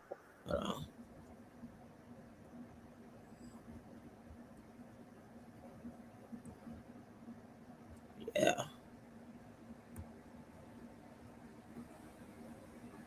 Female criminals. The woman who killed rapper Julio. A birthday celebration turns into a deadly ambush, and it's all caught on camera. And they are shooting at Charles now, and you can see. Hold on, let me see what y'all saying in the chat. I've been trying to keep up with y'all comments. Let's see. Yeah, it seems domestic. Now her goofy ass. I bet you so much going on. Unfortunately, Alicia Andrews should have gotten life in prison too. A lot of people feel that way. A lot of people feel like she got off easy. Yeah. Time was a huge part of his unalive. She was. All right, let's listen, y'all. See that he's the passenger in that car that's moving and trying to flee. Prosecutors say it was a well-organized hit, one they claim wouldn't have been possible without someone tracking the victim's every move. That she followed this man, watched him, encouraged her co-defendants by her actions and words, that she assisted in every way, and then after the fact, did everything she could to defend this conspiracy. When it's the defendant's turn to share her side, she insists she's innocent. Did you have any involvement in Charles Jones's murder? No, I did not. Did anyone tell you anything about a plot to kill Charles Jones when you went to Tampa? No, they didn't. Now a jury has to decide, is she just a scared girlfriend caught in the middle or an accomplice to a deadly conspiracy? We, the jury, find as follows as to count 1. Welcome to this episode of Female Criminals. I'm Elizabeth Milner. Watch on Spotify. If you're subscribed to Spotify Premium, you don't get any Spotify ads on my video. Jacksonville, Florida. That's where we meet this week's female criminal, Alicia Latoya Andrews. Alicia was born on February 9, 2003. She's reportedly always called Jacksonville, Florida home. After graduating high school in the summer of 2021, Alicia meets a guy who catches her eye. His name is Isaiah Chance. What did you know of him? He had a sister that was close with that, not close with, but like cool with that Rains High School. Okay. And when you started dating in May or after May of 2021, how long did that relationship last for? It wasn't very long. We were on and off. According to Alicia, Isaiah was very controlling throughout their relationship. He would dictate what clothes she wore, what she posted on social media. And on some occasions, Alicia says Isaiah would be physically abusive. He was kind of like, he was manipulating me. Like, I did want to leave, but I didn't want to leave. And I mean, you really wouldn't understand unless you're in the situation. It's not that easy to leave all the time. And then I'm young, and he'll tell me, you know, nobody wants you, nobody gonna want you. And like, he'll make statements like that, and I'll kind of just like, okay, so I settled. Their on-again, off-again relationship lasts for years, but it forever changes on June 23rd, 2024. Alicia says her boyfriend Isaiah wanted to take a trip to Tampa, Florida. Tampa's about a 3-hour drive south of Jacksonville, and Alicia says she wants to go with him. They weren't traveling alone. Isaiah wanted to bring his little brother along too. His name is Sean Gathright. Alicia, Isaiah, and Sean all get into the car. On the way, they stop at a gas station and in an apartment complex where they meet 2 other men, Davion and Rashad Murphy. The group travels to Tampa, and they get to their pre-booked Airbnb around 8 p.m. that night. According to Alicia, after getting to Tampa, Isaiah and Sean leave, but she says she has no idea where to. She's left at the Airbnb with Rashad and Davion Murphy, who are cousins, but to Alicia, these guys are essentially strangers. When Isaiah and Sean return, Isaiah takes Alicia out for a night on the town. They go to several clubs in Tampa, Teasers, Players Club, and Truth 18.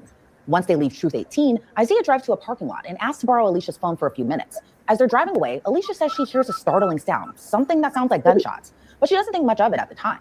She and Isaiah head back to the Airbnb. The following day, they head back to Jacksonville.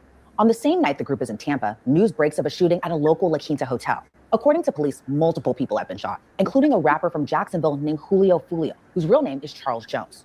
Julio Fulio is the only one whose injuries are fatal. He's pronounced dead after being rushed to a hospital. Now authorities in Tampa are investigating his death, which is declared homicide. Back in Jacksonville, Alicia remembers hearing about Julio Fulio's death on social media, and there's something about where the shooting took place that stands out to her. Did you recognize the hotel? Yeah. And when you saw that on your social media, what did you think? I mean, I was confused. I'm like, that's probably what I heard. Julio Fulio is reportedly well known in Jacksonville, and not just for his music. According to police, Julio Fulio is a known member of the 6 Block Gang, a group that has been locked in a deadly tit-for-tat war with rival gang ATK for years. The beef played out not only in the streets, but online. Diss tracks, Instagram lives, taunts about dead friends, and investigators believe that digital...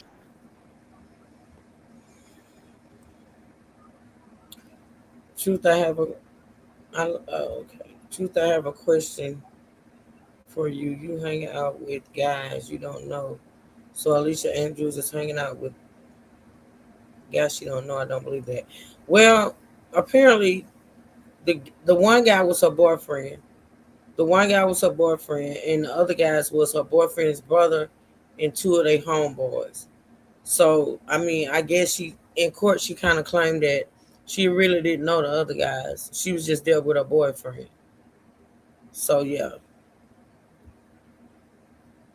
I mean, do I believe she didn't know the other? Now, do I believe she didn't know the brother? No. Do I believe she may not have known the other guys? Yeah. But, I mean, she wanted to act a bit, she wanted to pretend she was oblivious to everything that was going on, even though these people took a 3-hour trip from Jacksonville to, I forget where it happened, but they took a 3-hour trip together in a car, and things were being discussed in that car. They was in the Airbnb together. She knew what was going on. So the friend and that friend were on the bank. Absolutely. Trail might hold the key to who wanted Julio Fulio dead. They pull surveillance footage, track cell phone data, dig through social media posts, and start mapping out everyone who traveled from Jacksonville to Tampa the weekend of the murder. Then on July 27th of 2024, investigators come knocking on Isaiah Chance's front door. Hands up! Hands in the air. Hands in the air. All right, slowly walk toward me. Let's go. Right here, right here. Walk right here. Let's go. Yeah. Yep. Hey, get your hands up and walk out towards me. Hey, over here. Over here. You're going to get hit with the left lethal. Get your hands up and walk towards me. Back up. All right, go to your knees. Put your hands behind your back. Stay there. Don't move.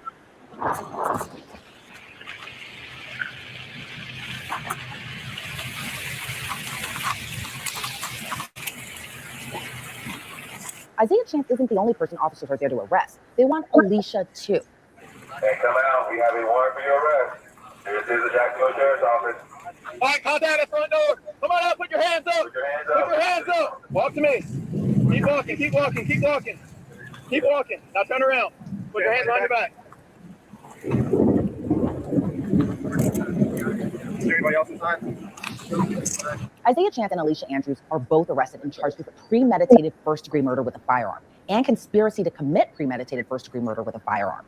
Investigators say those charges are in connection to Julio Fulio's murder. They aren't the only ones arrested. Around the same time officers are putting Alicia and Isaiah in cuffs, across town additional officers are arresting Sean Gathright. Driver! Open the car door! Let me see your hands! Step on out! Step on out! Look away! Back up to the sound of my voice! Yep. Stop right there. Lift your shirt up. Turn. Do a 360. Just listen to us. We'll talk about it. Keep going. Keep going. Turn. Turn. Now walk back to the sound of my voice. Come on. Keep coming. Keep coming. Keep coming. Keep coming. Keep coming. Keep coming. Walk back to me. 18-year-old Sean Gathright is arrested on charges of premeditated first-degree murder with a firearm, 3 counts of attempted premeditated murder in the first degree with a firearm, plus an additional count of tampering with physical evidence. All 3 are held in the Duval County Jail pending extradition to Tampa, Florida. But the public doesn't learn about the arrest right away. For 2 days, investigators keep the details tightly under wraps as they continue tracking down everyone they believe is involved in the murder of Charles Jones, aka Julio Fulio. On July 29, 2024, Tampa Police Chief Lee Burkaw and Jacksonville Sheriff T.K. Waters hold a joint press conference in Tampa, Florida. They announced the arrest of Alicia Andrews, Isaiah Chance, and Sean Gathright. But they also make it clear the investigation is far from over. There are 2 more suspects who are on the run. A little more than a month ago, a group of individuals with the goal of premeditated murder traveled from Jacksonville to Tampa to commit a heinous crime in our city. I said at that time that we would make arrests and get justice in this case for all the victims, including the mother of Charles Jones, who traveled from Jacksonville this morning to be present for this announcement. Chance, Andrews, and Gathright were arrested over the weekend in Jacksonville. Davion Murphy and Rashard Murphy are still fugitives of justice, and we are working closely with the Jacksonville Sheriff's Office and the U.S. Marshals to apprehend them. According to Tampa Police Chief Lee Burkaw, all 5 suspects played a role.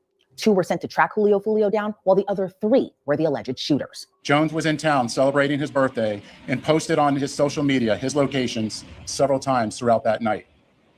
Surveillance video was critical in this investigation, as suspects were seen on video following Jones from location to location. This shows the lengths that these individuals were willing to go through and achieve that this murder would occur. At 4:15 in the morning, Jones began to head to a hotel on McKinley. One of the suspect vehicles is seen following the victim. However, instead of following them into a parking lot, they stage across the street. At 4:38, 3 shooters exit a vehicle and walked in the direction of the hotel. They murdered Jones with a handgun and 2 rifles. This barrage of gunfire also struck 3 additional victims who miraculously survived this incident. Officials placed surveillance video that captured the shocking moments when the gunmen arrived at the parking lot of Julio Fulio's hotel. The shooters are getting in position for their planned out murder.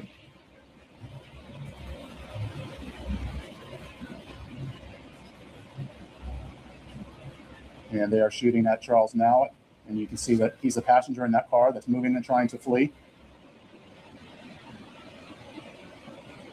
And again, they're still shooting at him. He's the right front passenger in that vehicle.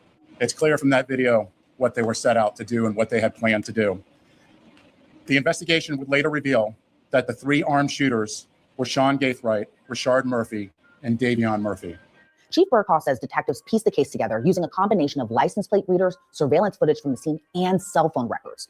That evidence helped them track the vehicles, which eventually linked back to the suspects. Then investigators revealed what they believe was the motive behind the killing, a long-standing feud between gangs.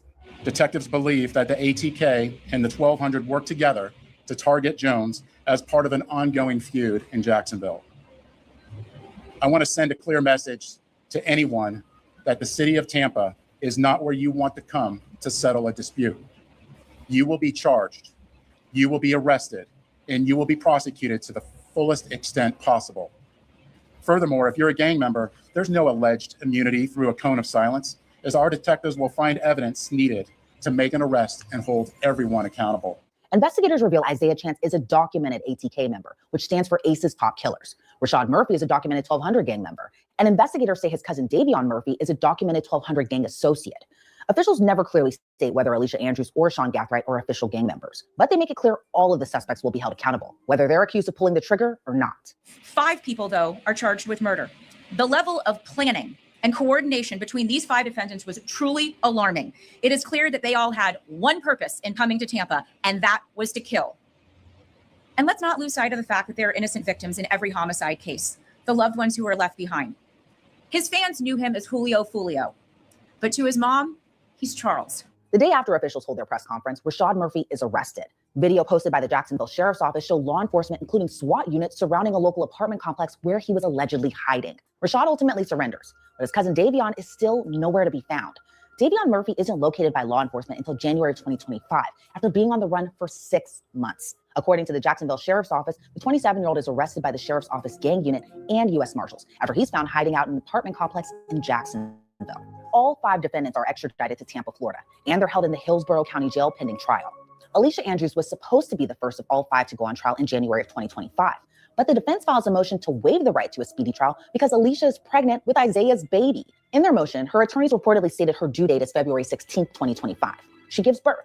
Then months later, in late October of 2025, Alicia finally goes on trial. According to the prosecution's theory, Alicia didn't go to Tampa just because she was along for the ride. What you talking about, Melissa? What you? Oh, hold on, y'all. Hold on.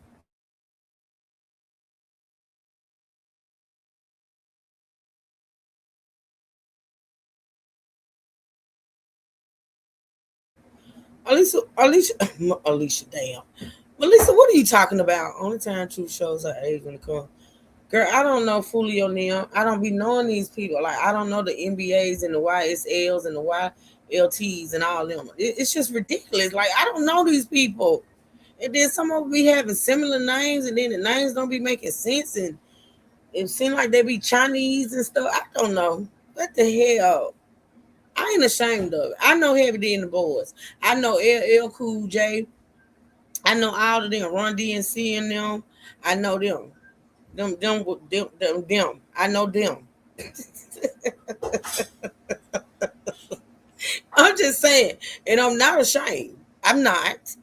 Damn it. Prosecutors argue she helped locate the victim before the shooting, then gave misleading statements to police afterward.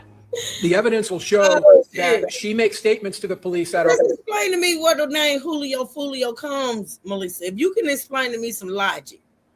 Julio, he's African American. He's not Hispanic, Spanish, Latino, none of that. And then the Fulio, what is it, a Fulio? I don't know where they come up with the names. God rest his soul. He did not deserve to die. But baby, I don't know about these names, y'all. False. Multiple statements. The evidence will show she lies to them over and over and over in this interview. She lies about her knowledge of these gangs. She lies about her knowledge of who Julio Fulio is. And you're going to see in the evidence that not only does she know who he is, she's known who he is for years. She has animosity towards him. You'll see that in the evidence. Oh, he's Haitian? I didn't know he was Haitian. I don't know, honey logs. I didn't know he was Haitian. He looked like he could be. I love a good Haitian, but they crazy. But she lies about simple facts that are easily rebutted. Namely, she lies about knowing this guy, Sean Gaithright. the individual whose house she left from to come to Tampa, the individual who was driving the Chevy Impala that she was sitting in for almost 3.5 hours driving to Tampa on the 22nd, the individual who was best friends with her boyfriend, Isaiah Chance. She's shown that photograph. I don't know who that is. I don't know who that is. Tanya, hip, hop, hip to the hip, to the hippie, to the hip, you don't stop, to the bang, bang, boogie the beat. That's what I'm talking about, Tanya. That's what I'm talking about, girl. Hip, hop to the hip of the hop.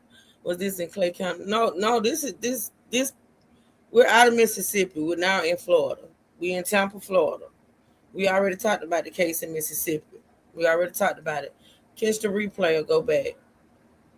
African American, like you said. Did he? Honey Locks? I'm not surprised. Wow.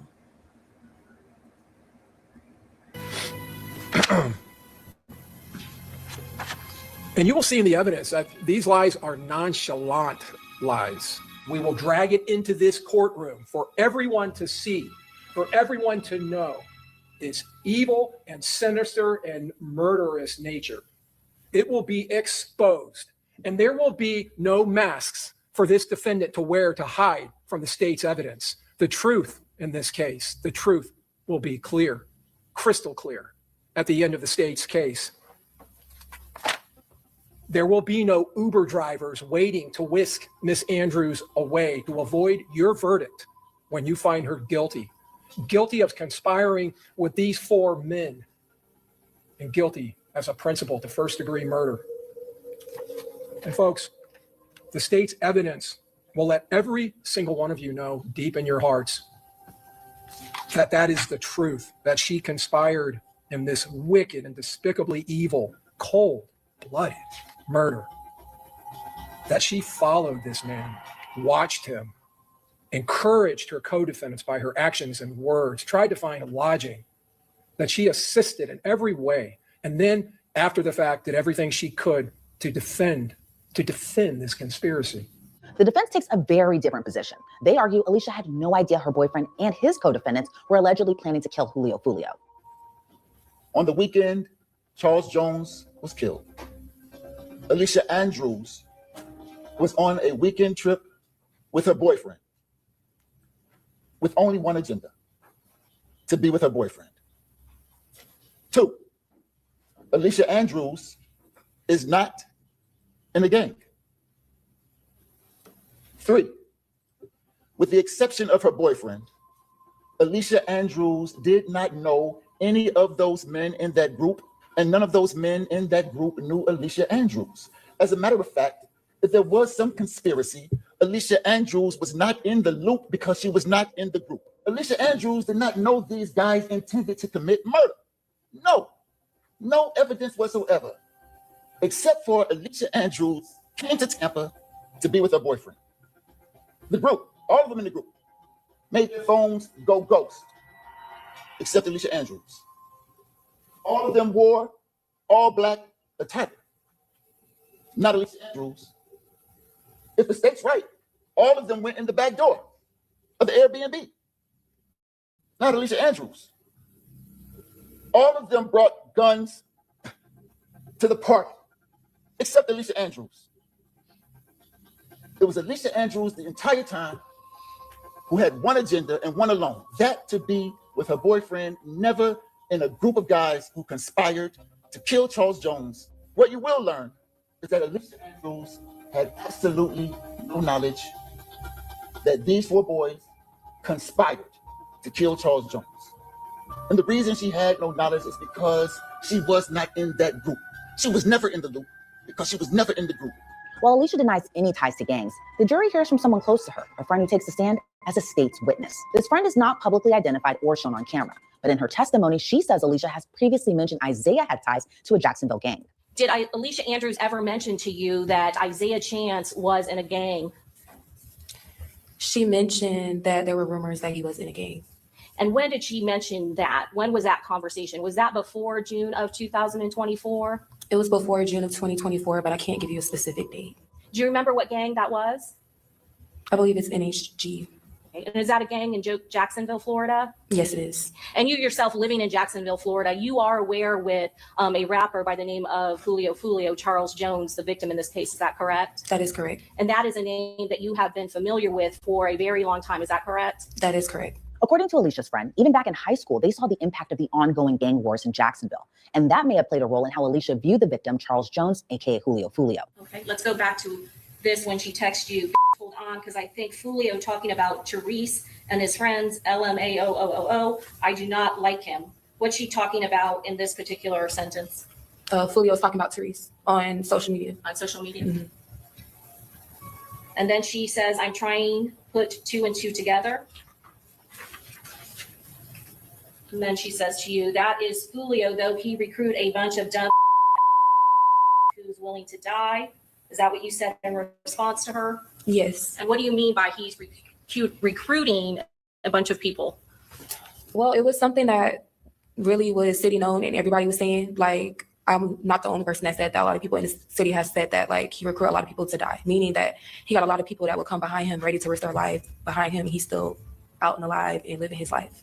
And he's a part of 6 Block, right? Correct. And how does Therese know Julio? They used to be in the same group and then they split up. 6 Block.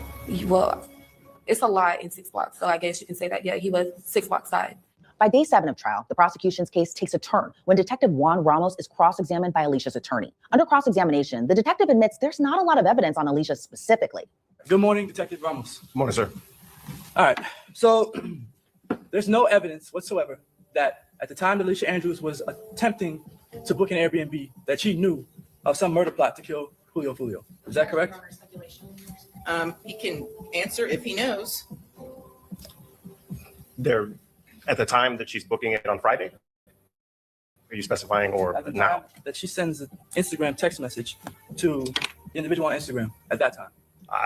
I can't speak to what was going on in her mind at the specific time she's sending that message. All right. There's no confession note anywhere from Alicia Andrews that she knew of any murder plot. That's correct? Correct, sir.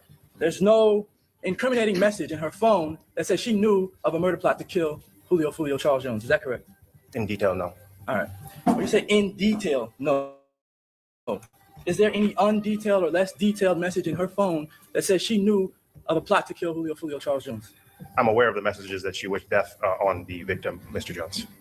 Do those messages 4 years before the murder happened have any indication that she knew that Charles Jones was going to die on June 23rd of 2024?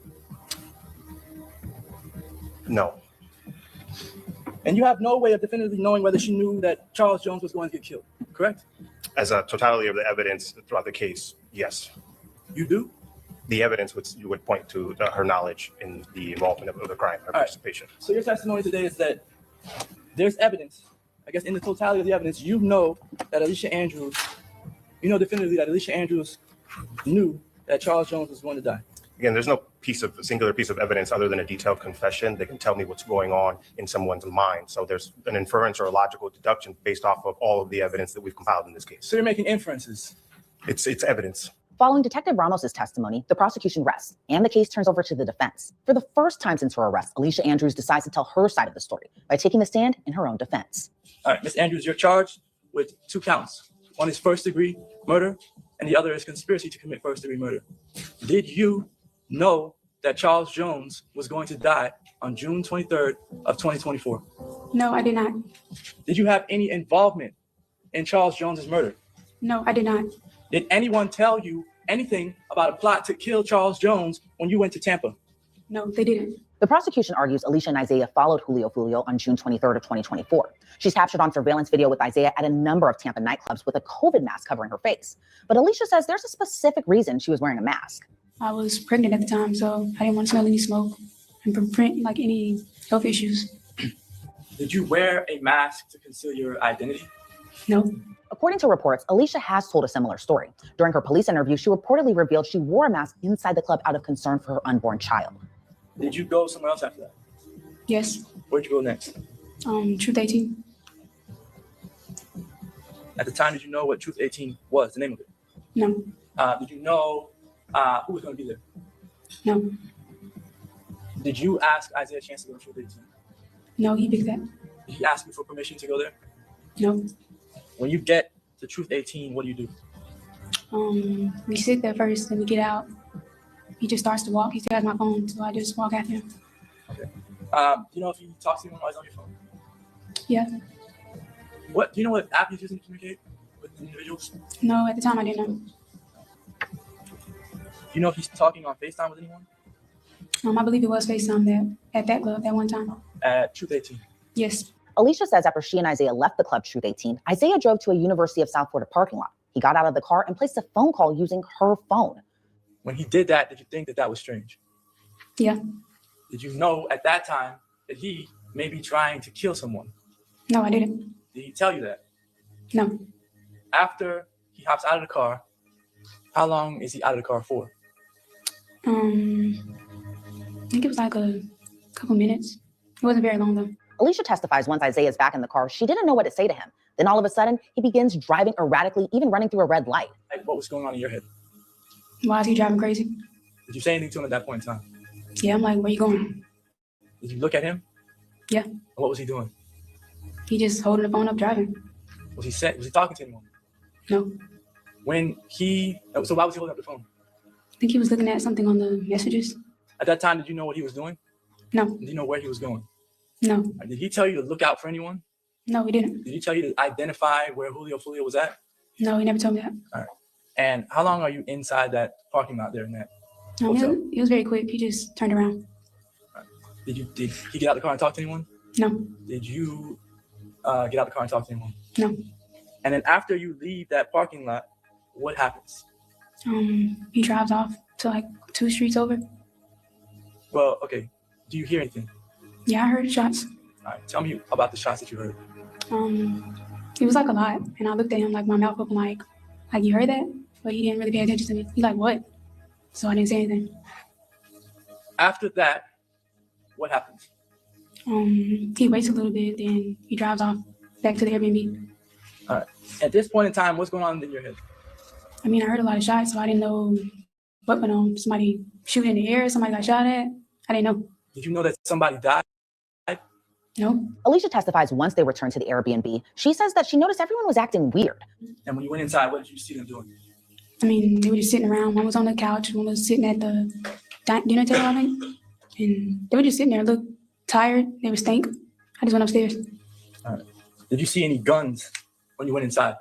No, I didn't. Did you see any rifles at all, anything? No. They got to the house before you? Yeah. When you went upstairs, what did you do? I changed, got back in bed. The following day, she and Isaiah took an Uber back to Jacksonville because Sean, who drove them down there, had somewhere else to go. You get back to Jacksonville that day? Yeah. And what happens next? We get out the car. I just get in his car. He drops guy that was in the back, Rashad. He dropped him back off to the place he was at. All right. Did the Uber driver help you all with your bags? Yeah. That day, the day after you went to these nightclubs, did you go on social media at all? I went on there, but wasn't doing nothing. Did you see anything on social media? Yeah, TikToks. I was on Instagram. All right. And did you see that Charles Jones, Julio had died? Yes, on TikTok. And what did you see, if you can remember? I think people were outside recording, like the hotel.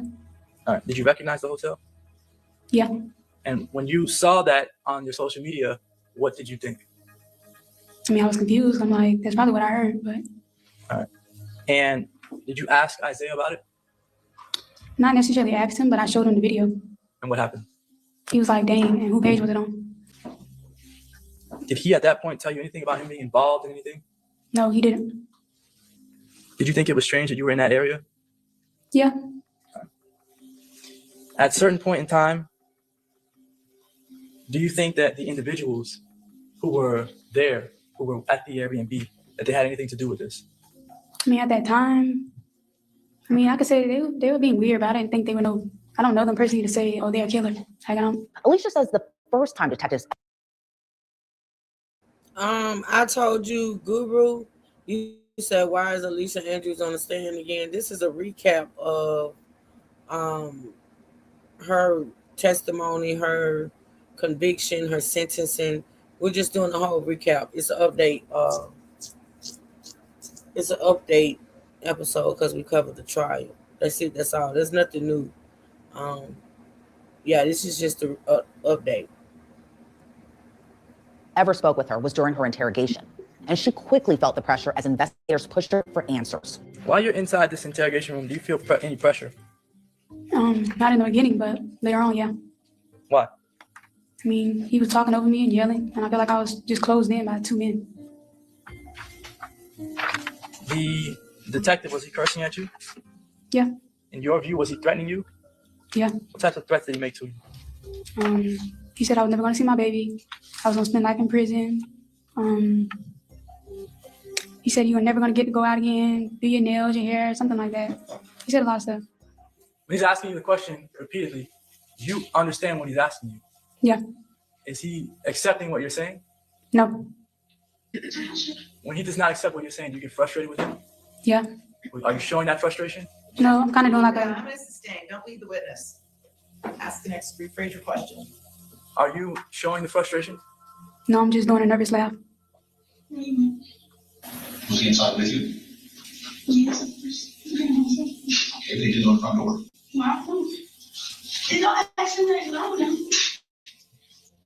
Why did you say, did y'all ask him that? Who is him?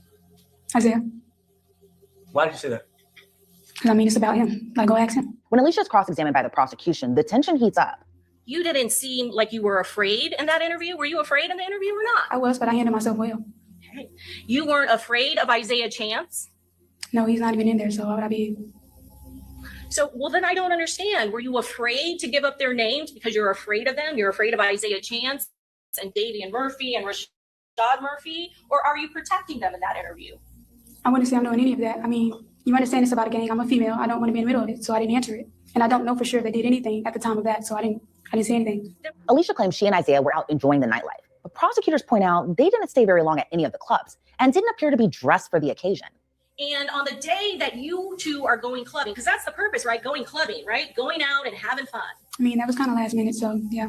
Did you see what he was wearing? He was wearing, it's June in Tampa, right? Yeah. He was wearing a gray hooded sweatshirt with the hoodie all the way pulled up and a COVID mask. Okay. To go clubbing. Yeah, you don't really go out, so I don't know what he would typically wear. And you were wearing what? I put on a jean jacket. I think I had on the blue pants and a regular shirt. Is that how you normally go when you're going out for a night on the town to go clubbing? I mean, no. Eventually, when I first arrived, I had a dress on. But once I realized other people were there, I took that off. So what you see me wearing is what I had on to McDonald's. And we stayed in the car. So I didn't go change. So, I mean, I just kept what I had on. After Alicia Andrews' intense time on the stand, the defense rests their case, setting the stage for both sides to deliver their final argument to the jury. They are there for one purpose, and that is to get eyes on the victim. And the video shows it. There is no doubt that is what happens.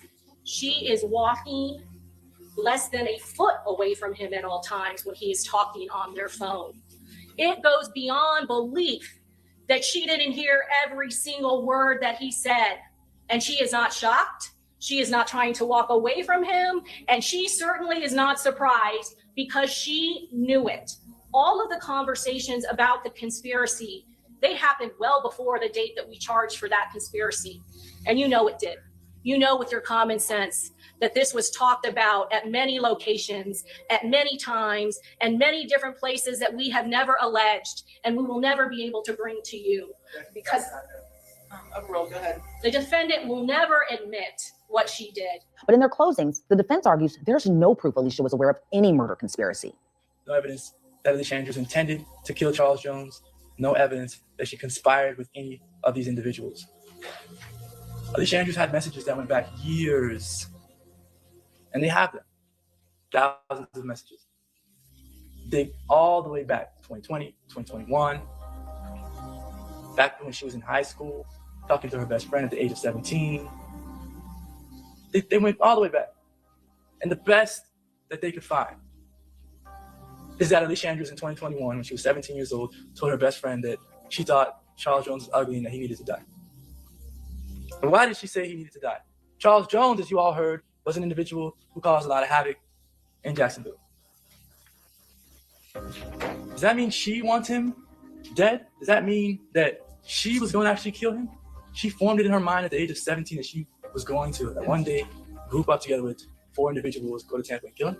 No. It's not what it means. It's an ignorant comment at a very young age. Alicia Andrews faces first-degree murder, but after a nearly 4-hour-long deliberation, the jury would ultimately return a different verdict. We, the jury, find as follows as to count 1, the defendant is guilty of manslaughter, a lesser included offense. We, the jury, find as follows as to count 2, the defendant is not guilty. Because the jury convicts Alicia on the lesser charge of manslaughter, she no longer faces the rest of her life in prison. Still, she is held behind bars pending sentencing, but it's put on hold while her attorneys file an appeal, arguing Judge Michelle Cisco was biased against the defense. According to court documents, quote, throughout the proceedings, Judge Cisco has exhibited overt hostility towards the defense, repeatedly interrupting counsel, refusing sidebars, and visibly prompting the prosecution during witness examination. The defense argues the behavior was obvious to courtroom observers who watched the trial on YouTube. In their motion, they reportedly include several comments from users about the judge's alleged bias. In January of 2026, a second district court of appeals calls for Judge Michelle Cisco to be immediately removed from the case. And Judge Kimberly Fernandez is named the new presiding judge on Alicia's case. While Alicia awaits sentencing, her former co-defendants, Isaiah Chance, Sean Gathright, Davion Murphy, and Rashad Murphy are all tried together in April of 2026. They all intended for Charles Jones to be dead, and they all did something to assist. They all participated. They all had a role. And they are all guilty as principals to first-degree premeditated murder. And this case, this offense, more than any other factor, is undeniable proof that they are 1200 and that they are ATK, and that gang enhancement applies to Isaiah Chance, Rashad Murphy, and Davion Murphy. That these crimes were committed for the purpose of benefiting a gang, how can there be any doubt? You saw those videos that were posted a day after Charles Jones was killed. Game over. Just do it. All taking credit for killing 6 Block. That was the biggest takedown 1200 and ATK could have done. And there's a rap video saying, game over. You don't want a war. Each defense attorney makes their own arguments for their clients. In Isaiah Chance's case, his attorney claims the evidence against him is circumstantial at best. State came in and told us they're going to have a picture. They had a confident picture. They're going to tell you about a conspiracy, a gang war, 3 killers, and a surveillance team, all coordinated, all disciplined, and that it pointed back, to, among others, to Isaiah Chance. We've seen everything the state has at this point, all the witnesses, all the evidence, all the exhibits. I ask you to ask yourself a question during my closing, during the state's closing, and when you're back in the room, deliberate. Did the state prove beyond a reasonable doubt, with actual evidence, not speculation, that Isaiah Chance knew murder was being planned, agreed to participate in it, and took some act in furtherance of that murder? Or do they want you to speculate your way to a guilty verdict? Again, there's no evidence that Isaiah Chance did anything benefit himself through the gang. There's no evidence. They call him they say he's Mr. Rich off war because he gets paid for this somehow. They haven't proved any of that. They simply haven't. On May 8th of 2026, the jury reaches a verdict on the 4 remaining defendants. State of Florida versus Isaiah Jermaine Chance, case number 24 CF 11996A, trial division 1, verdict form. We, the jury, finds as follows as to count 1, victim Charles Jones. The defendant is guilty of first-degree murder as charged. State of Florida versus Sean Andre Gathright, case number 24 CF 11996C, trial division 1, verdict form. We, the jury, finds as follows as to count 1, victim Charles Jones. The defendant is guilty of first-degree murder as charged. State of Florida versus Rashad Trayvon Murphy, case number 24 CF 11996D, trial division 1, verdict form. We, the jury, finds as follows as to count 1, victim Charles Jones. The defendant is guilty of first-degree murder as charged. The State of Florida versus Davion Rashad Murphy, case number 24 CF 11996E, trial division 1, verdict form. We, the jury, finds as follows as to count 1, victim Charles Jones. The defendant is guilty of first-degree murder as charged. Isaiah Chance, Sean Gathright, Rashad Murphy, and Davion Murphy were looking at a possible death sentence. But following the penalty phase of the trial, jurors spared all 4 men from the death penalty. Instead, they recommended a sentence of life in prison without parole. Following their convictions, Alicia Andrews returns to the courtroom for her sentencing, where she comes face to face with the mother of Charles Jones. The trauma from this loss follows me every single day. No sentence will ever bring Charles. They can talk to her. She can see her child, but I can't see my child. I have to go to visit him in a wall at the cemetery. I ask this court to remember that behind every headline is a real family suffering permanent damage. My son's life mattered, He was not disposable.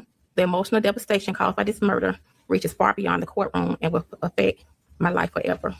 Alicia chooses not to speak during her sentencing hearing. The state calls the facts of the case egregious and argues she should be sentenced to the maximum under the statute, 15 years in prison.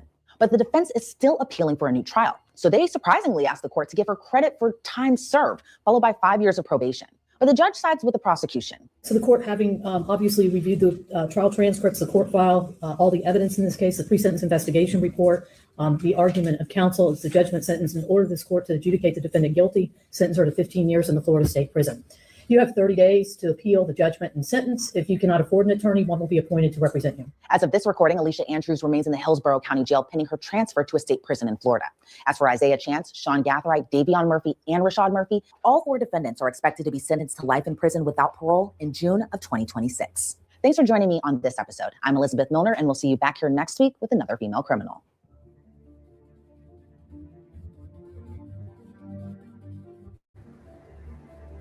All right, y'all. So what we're gonna do right now, which is gonna be the last, excuse me, which is gonna be the last thing we react to today, or we observe today, rather. So right now, we're now bringing you new details in the murder of 71-year-old Natil Campbell. She's the mom of NFL star and former Atlanta Falcons player Calais Campbell. Tonight, his brother, Sierra, came. Yeah, the last thing we're gonna look at today is the actual sentencing of the four guys who were found guilty. Y'all saw that in that clip right there. They were all found guilty. And in that clip, it said they were awaiting sentencing. What we're gonna do is watch the actual sentencing. Let me see. All right. Again, stating that he deserved it. Trey covered the actual trial of these defendants. I covered her trial. Trey actually covered the guy's trial. But what we're gonna watch right now is their sentencing after they were all found guilty. All right. So let's get into it. And that's gonna be the last thing we watch today. This is just an update, y'all. Update. All this stuff happened just here recently in June. Okay. All right, let's listen. Looks like it. Yeah, they are sentenced time. You guys switched places. Some of you did, so it caught me off guard a little bit. So, okay, but it looks like all the defendants are present. Defense counsel is present. The state is present. All right, are both sides ready to proceed forward to sentencing? Yes, Your Honor. Okay. Defense, you guys ready? Yes, Judge. All right. I know a number of you filed post-trial motions, so let's go ahead and hear those first. All right, Mr. Gonzalez, you can kick it off. Good afternoon, Your Honor. Brian Gonzalez on behalf of Rashad Murphy. Your Honor, I did file a motion for new trial on behalf of Mr. Murphy, and without belaboring many arguments that were already made during the course of the trial and in pretrial motions, Judge, I just, for the record, would like to just state those grounds under which we would file our motion without making any more extensive argument that has already been made, and that the record will clearly reflect. Essentially, Judge, we would suggest that first and foremost that the verdict rendered against Rashad Murphy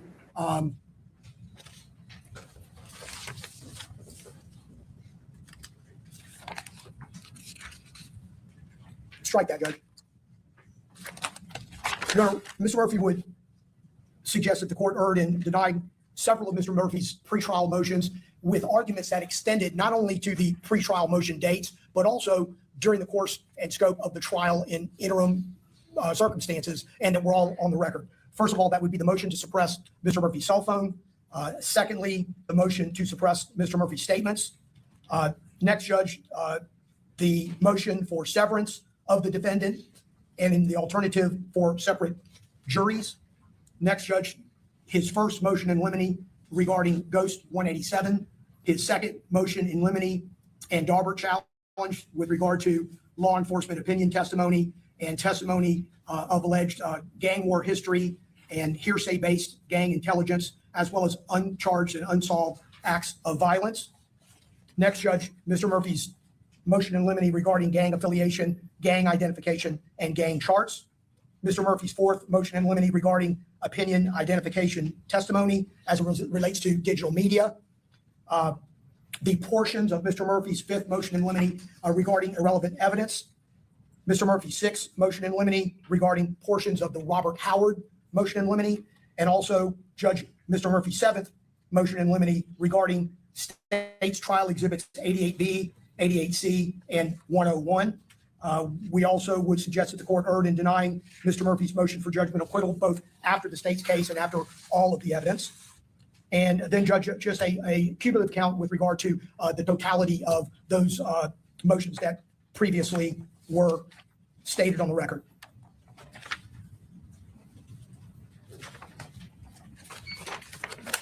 And finally, Judge, that the weight of the evidence did not appear to support the jury's verdict.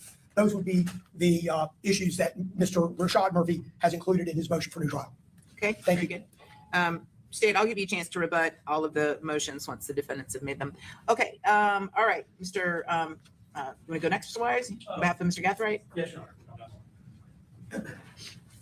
Your Honor, we did not file a motion for new trial. I was asked to adopt the arguments that Mr. Gonzalez made. I know all these issues were litigated.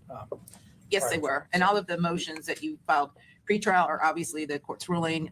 Your arguments, your motions, any objections you have are all preserved for the record. Thank you, Your Honor. And the only additional filing we made was a memorandum regarding the motion for judgment of acquittal as to count 6, which was the tampering charge that was only charged as to Mr. Gathright.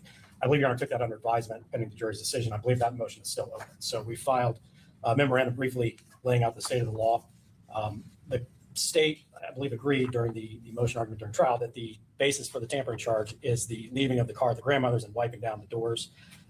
We cited several cases that essentially all hold that there basically are two elements for tampering. You have to, there's the removal of the evidence, the physical aspect, but then there's also the specific intent element, which requires evidence that the alleged removal of evidence was done with the intent to impair its rarity or availability in a criminal proceeding. And there's been no evidence presented of that element at the trial. Essentially, the evidence we see is that the car's left with the grandmother. The grandmother's not told to hide the car or anything like that. Obviously, the grandmother drives the car. She's pulled over in it. The interior of 2 of the doors are wiped down, and that's it. Nothing else is wiped down within the car. It's not consistent with someone trying to impair any availability. Obviously, there would have been 90% of the car still available to be tested for whatever physical evidence might have been in there. I think the evidence is clearly consistent with that wiping down being done because it's being left with his grandmother and it's being done out of courtesy to her. And just briefly to cite one line from the Costanza case, and really all the cases we cite are consistent with this, but one line from that is that a defendant's equivocal conduct toward evidence is insufficient to demonstrate the intent necessary for a section 918.13 violation. Merely discarding evidence from one's person without more does not amount to a violation. And that's all that was proven here, that allegedly the evidence is discarded, so to speak, being left with the grandmother, but there's no evidence that it's done with any intent to impair its availability. And it's really, when you think about it, the fact that Mr. Gathright, even after wiping down the doors, gets back in the car and then drives it to the street and parks it, clearly inconsistent with trying to get rid of any evidence that he used the car. So based on that and based on the authorities we cited in the memorandum, we would renew the motion for judgment of acquittal. Okay, thank you. All right, Mr. Sonardi, on behalf of Davion Murphy.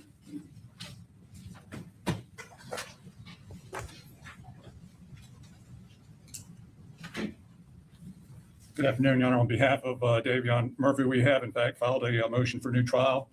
And as previously indicated, at the conclusion of all the evidence, we will adopt and readopt all co-defendants' motions that have been heard by the court and ruled on by the court. Our motion for new trial is based on 6 different grounds. Ground number 1 is denial of the severance of the defendants. The court heard motions to sever defendants and obviously denied that as the case was tried jointly with the other co-defendants. And obviously we allege that there was the defendants were presented as a collective group, which would have included obviously Mr. Davion Murphy, and there was considerable danger of guilt by association simply because Mr. Davion Murphy was tried jointly with the other co-defendants. Ground number 2, in that the court allowed extensive gang profile and gang affiliation evidence. The focus of the trial, a substantial portion of the trial was predicated on the state's introduction of Mr. Murphy's alleged gang affiliation, and that became the focus of the trial. And by simply by alleging that Mr. Murphy was in fact a part or participant in the gang, made him guilty by association. The third third ground that the court previously ruled on, but we will re-allege it, and that is Detective Griffin indicating that Mr. Davion Murphy had previously been in prison And the jury clearly heard that. Court has ruled we'd reallege it as a ground for mistrial and to grant Mr. Davion Murphy a new trial. We would also allege that the evidence as presented as to Davion Murphy was contrary, insufficient, or the verdict was contrary to the weight of all the evidence. The cumulative effect of the denial of the severance and of co-defendants' spontaneous admission deprived Mr. Davion Murphy of a fair trial. Ground number 5, improper expert opinion testimony invaded the province of the jury, and that was as to experts testified concerning gang relationships, etc., which was a large part of the trial. And again, basically, the cumulative error requires a new trial. That would be the extensive gang evidence, highly prejudicial social media evidence that was introduced, the joint trial spillover, and that is that because Mr. Davion Murphy was present during the trial with co-defendants, there was spillover evidence, improper association evidence, expert testimony, and repeated references to gang warfare and retaliatory violence. All of that was in a joint trial. We submit that that would be sufficient as cumulative evidence to grant Mr. Davion Murphy a new trial. All right. Thank you. Thank you, Mr. Sonardi. All right, Mr. Petridis, on behalf of Mr. Chance.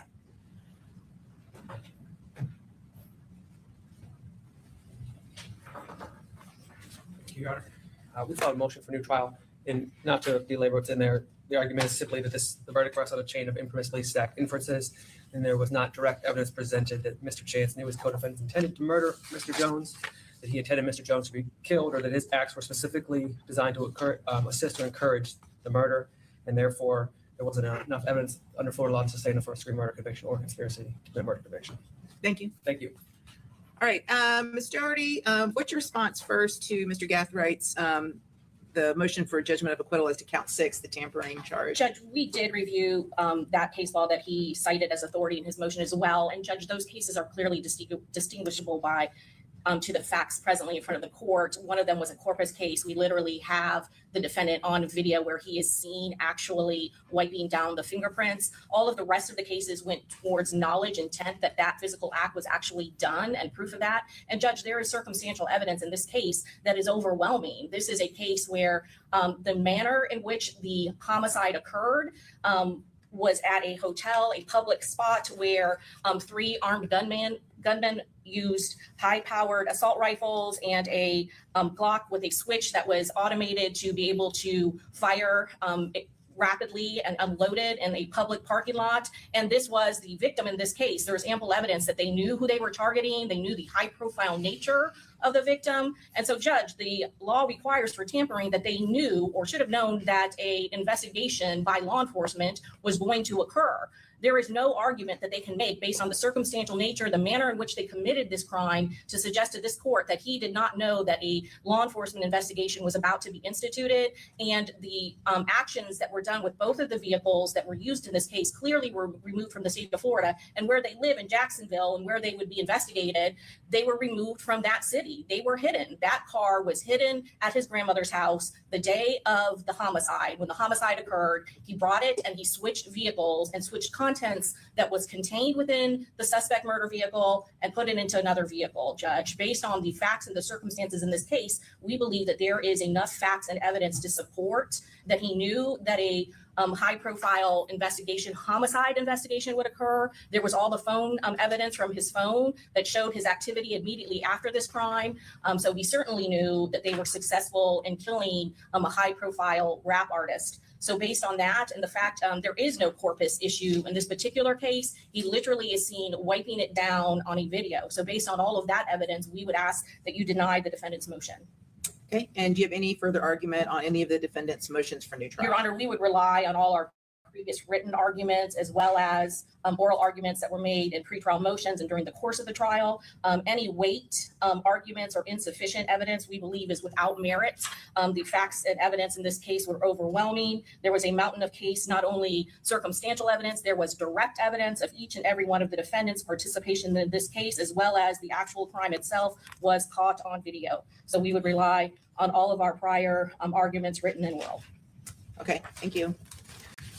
All right, so I will deny Sean Gathwright's motion for judgment of acquittal as to count 6 and deny all of the defendant's motions for new trial. All right, State, are you going to call any witnesses or does anyone want to speak before sentencing? Judge, we did talk to our victim assistant advocate, and the victim's mother did not wish to address the court again. She did read a victim impact, I believe, for Alicia Andrews' trial, as well as there was a statement that was read to the jury.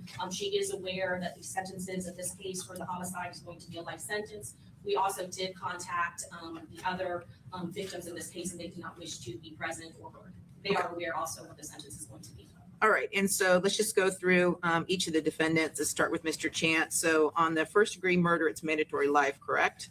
Yes, Your Honor. And are there any minimum mandatories that apply? Not with regards to Isaiah Chance. Okay, and then on the conspiracy to commit first degree murder, is that also mandatory life? Judge, that is a life offense, and I do not believe that is a mandatory offense. And we have provided a score sheet on all of the defendants for the offenses that were not a first degree murder charge. Okay, so it's up to life on the conspiracy, Yes. correct? And what is the state requesting? Judge, we are asking for a life sentence, maximum sentences on all of the non-life offenses. To run concurrent or consecutive? Judge, we would ask for them to run concurrent. Okay. Moving on to Sean Gathright, as to the first degree premeditated murder, mandatory life, and are there any min-mans that apply to him? Judge, there are minimum mandatories that apply to him. There is a 25-year minimum mandatory for 20-year. It's just discharging a firearm. We did not allege resulting in death. Okay, so that would be on count one. And then on the conspiracy, you were also asking for life, correct? Your Honor, for him, it's a first degree felony because he did not have a gang enhancement. So for that, it would be for 30 years with regards to Sean Gathright for the conspiracy to commit first degree murder. Okay. And then with regards to each of the attempted murders in the second degree, are there any min-mans that apply to those? Judge, for the attempted second degrees, there are minimum mandatory for the firearm, again, enhancements, and again, those are 20-year minimum mandatories. And the statutory max is what, and what are you asking for? For the attempted second degree murders for Sean Gathright, those are first degree felonies, so we would be asking for 30 years Florida State Prison on each one of those counts. And then on the tampering, what are you asking for? For 5 years Florida State Prison. To run concurrent or all to run concurrent? Yes, Your Honor. All right, as to Davion Murphy, first degree murders, mandatory life, are there any min-mans that apply to him?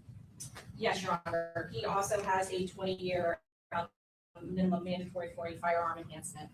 All right, and then you're asking for life on the conspiracy? Yes, Your Honor. And then on the attempted murders in the second degree, are there also 20-year min-mans on those? There are for him, yes. And then you're asking for 30? We're asking for a life sentence. He actually is raised to a life sentence because of his gang enhancement. Okay.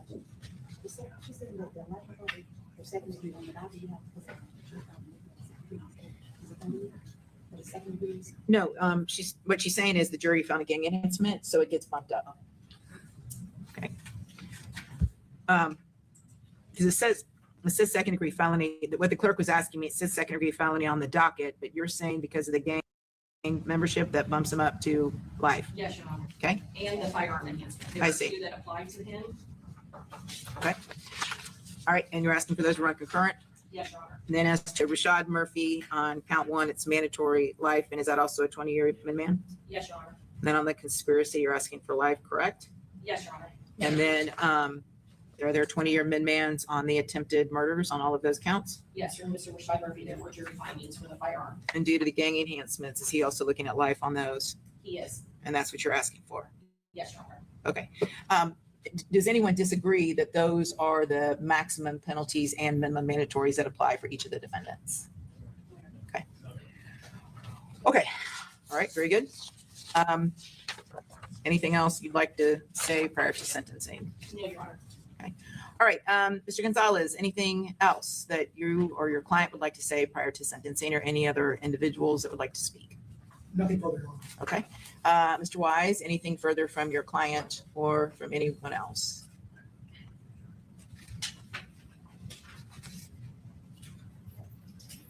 Your Honor, Mr. Gathright would like to address the court. Sure. With his mother and grandmother for the hours. They would like to address the court as well? Yes, Your Honor. Sure. For the record, they both testified in the face, but that would be Lisa Gathright and Tommy Hunt. Okay. Whoever wants to speak first, come on up.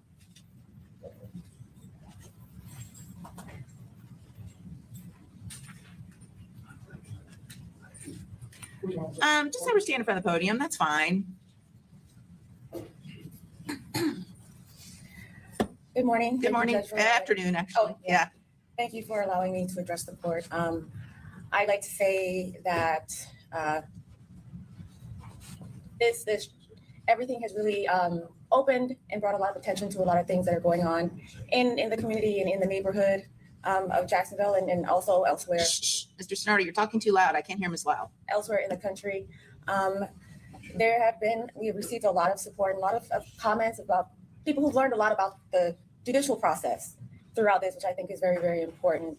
And also has sparked a lot of conversation in regards to parents communicating with their children and let people realize that it doesn't matter what your situation is. You never know what can happen in life and where you can find yourself.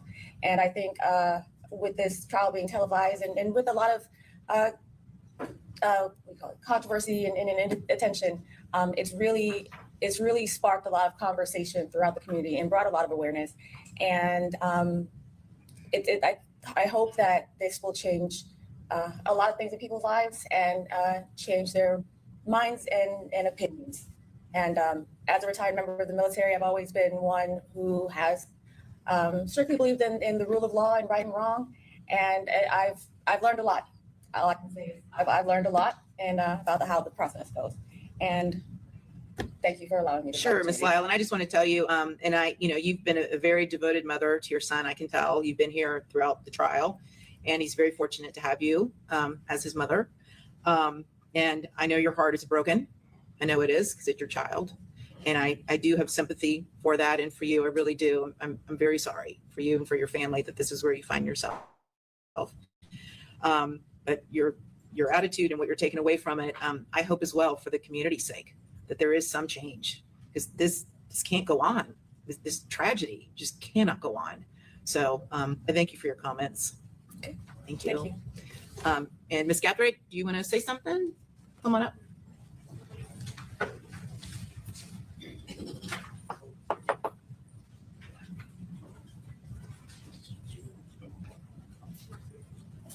I too want to thank you for allowing me to address the court.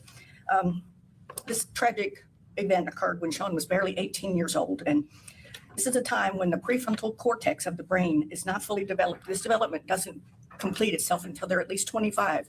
And this is the area of the brain that controls impulses, and risky behavior is part of the immature brain. They have a heightened drive for risky behavior.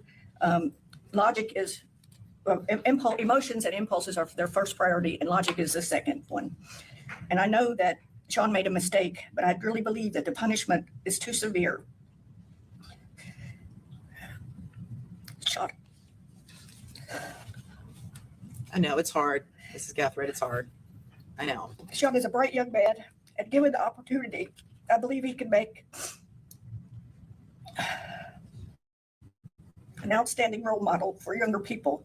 He's a strong Christian, and he is liked by his peers as well as adults. This one event should not define the rest of his life. Thank you. Thank you. All right. And Mr. Gathright, do you wish to say something? Yes, ma'am. Okay.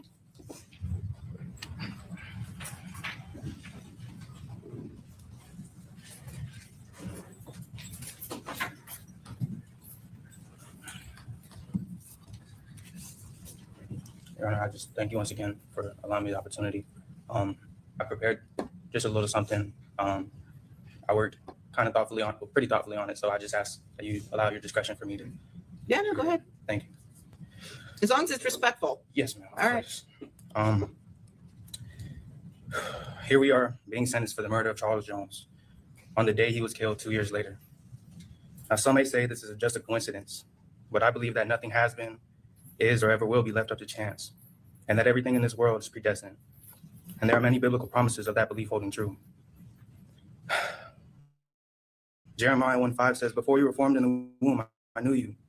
Before you were born, I set you apart." Jeremiah 29:11 says, "We know all things work together for good to those who love God and are called to his purpose." And there are many more just like them. God has full sovereignty over our lives.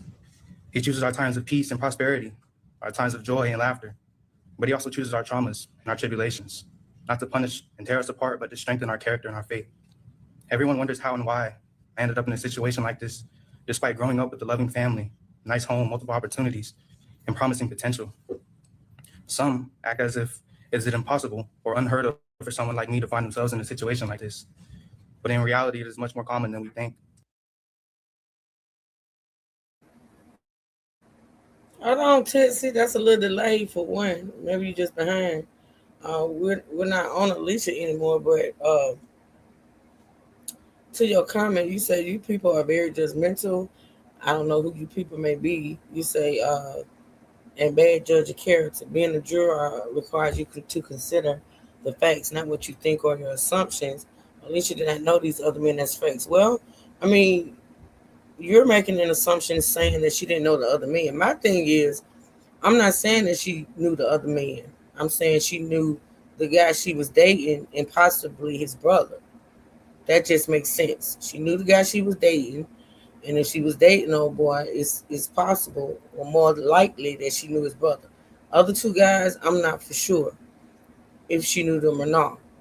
The thing is, the jury listened to the evidence. We listened to the evidence. We saw the videos. We saw the footage. We heard the testimony. And in my opinion, as far as her being found guilty, I felt like the evidence was there. They proved that, I mean, because you got to think about it. And a lot of times, even with evidence, me as a juror, I would use my common sense.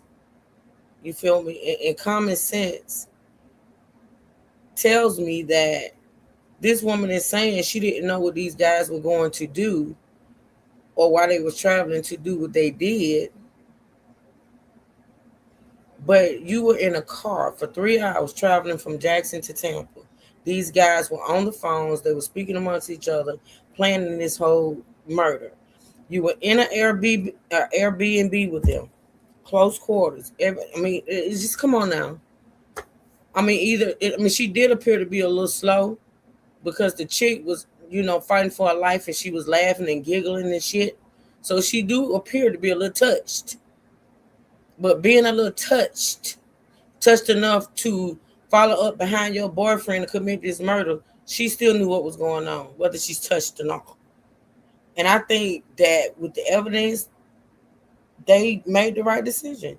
Now, like I said, as far as her knowing the other two defendants, that's neither here or there. Whether you knew them or no, you knew what they were going there to do, and you know what they did. And then you, after the incident, if you wanted to play innocent or play dumb, you lied. She lied.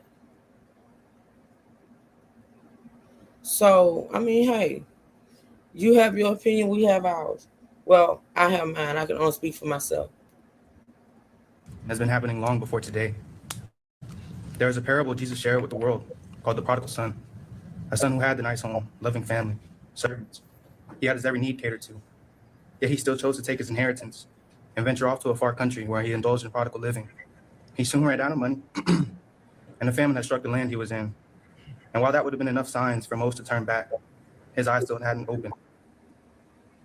What's your name? Mad Beast King. We don't do ignorance over here. Criminals come from single parent homes, homes with two parents.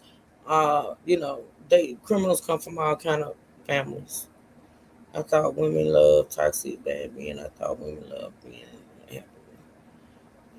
You sound like somebody hurt you, honey. You sound like a woman may have left you for a bad boy. I don't know what the hell y'all problem is today, but we're almost done, y'all.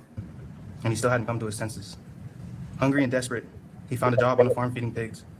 And during these times, pigs and what they were fed were deemed as the filthiest, most impure, lowest of the low, and worst of the worst. But he was so... Tusi, listen, honey. I'm not going to go back and forth with you about this. The case is over. We're just recapping. It's not that... I'm done. It's over for me. It's not me. I'm not her. Like, this case was a case. And I'm not taking it personally. Apparently you are, but I'm not. The state proved whatever she was found guilty of, whether it was murder or manslaughter, she was found guilty and she's doing 15 years. period. And there's nothing you or I can say or do about it. So hungry and so blind that the food he fed the pigs looked appetizing. That's when he finally came to his senses. He realized that even the servants back home had enough food to spare, yet here he is dying of hunger amongst pigs. After this eye-opening experience, he decided to return home. He was ashamed and planned to go to his father to ask for forgiveness and to become one of his servants because he no longer felt worthy to be called his son. Absolutely. But when he returned, his father embraced him with love and compassion, dressed him in the finest clothes and jewels, and celebrated his son's return with a feast, exclaiming, "This son of mine was dead and has come back to life. He was lost and is now found." It is not uncommon for good young men who come from good families to get lost in this world, but discontentment often leads these good young men astray. When scholars and historians look back on our times, I believe they will label us as the age of discontentment. And those of us who come from privileged upbringings are actually disadvantaged to the fight against it. Because of the high expectations and the opportunities and options we grow up with, we don't know what struggle looks like or how hard our parents had to work to provide these opportunities for us. We don't know what we have until it's gone. And it often happens after we go through our own eye-opening experience. Never in history has there been a time like now where there's so much available and so easy to consume, but we still demand more. And it is clearly seen in my generation. Young men and women want to grow up faster to try to keep up with the influencers that are idolized. And this is in part due to us being so susceptible. A study done by the National Institute of Mental Health provided evidence showing that the brain doesn't reach full maturity until 26 to 27 years old for men, about 8 or 9 years older than my time during the offense. But society knows this, and that's why laws set age requirements on certain activities, amenities, and substances as a way to protect adolescent adults. Yet those same laws don't extend to an adolescent adult when they are charged with crimes and allows them to be prosecuted to the fullest extent, regardless of their age. Your Honor, it is heartbreaking that an 18-year-old can't rent a car or a hotel or buy a home, but can be sentenced to death or life in prison without the possibility of parole. They can't purchase alcohol or tobacco, but can be sentenced to death or life in prison without the possibility of parole. They can't work certain jobs or even go on a cruise without a chaperone, but can be sentenced to death without life or life without prison, in prison without possibility of parole. And I'm a prime example of these circumstances. At 18 years old, with no prior convictions, I was charged, indicted, and had to face the death penalty. My point is, society views anyone under the age of 21 as not being mentally mature enough to participate or partake in these activities, amenities, and substances, because certain substances listed can negatively impact or stunt the growth of a developing brain, while other activities and amenities have restrictions due to the lack of impulse and behavioral control or lack of situational awareness at times with teens. It is very simple to understand that our brains have not developed enough, that we live in a society where someone under the age of 21 can be sentenced to death or life in prison without parole, leave no room for growth, rehabilitation, or redemption. We don't account for the fact that they were a fully developed adult and their judgment and decision-making abilities weren't developed either. I believe it is cruel for someone under the age of 21 to be sentenced to life without parole or death before they're even old enough to be fully emancipated or to fully comprehend what consequences their actions carry. I say all this because I want to see change. Change for those whose fates were sealed long before they were born. Change for the prodigal sons and daughters who ventured off too far in the world and got lost. Change for those who haven't reached full maturity or unlocked their full potential as adults. Change for the ones who never had the option to go around, over, or underneath, but straight through their obstacles. In spite of my current circumstances, I still trust in all those biblical promises. And I believe that I am exactly where God planned for me to be, a plan He created long before I was born. It is also my belief that this chapter of my life will propel me to a much greater purpose than what we see here today, because my journey has just begun. Thank you. Thank you, Mr. Gathright. All right. Does Davion Murphy wish to say anything, or anyone on his behalf? He's indicating no. Mr. Davion Murphy has no comments. Yet. Okay. And Mr. Petratus, on behalf of Mr. Chance, does he wish to say anything? No, Your Honor, other than we. Oh, no. I've moved on to Mr. Petratus behind you. I'm sorry.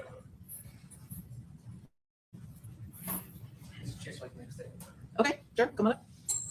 Again, as long as it's respectful.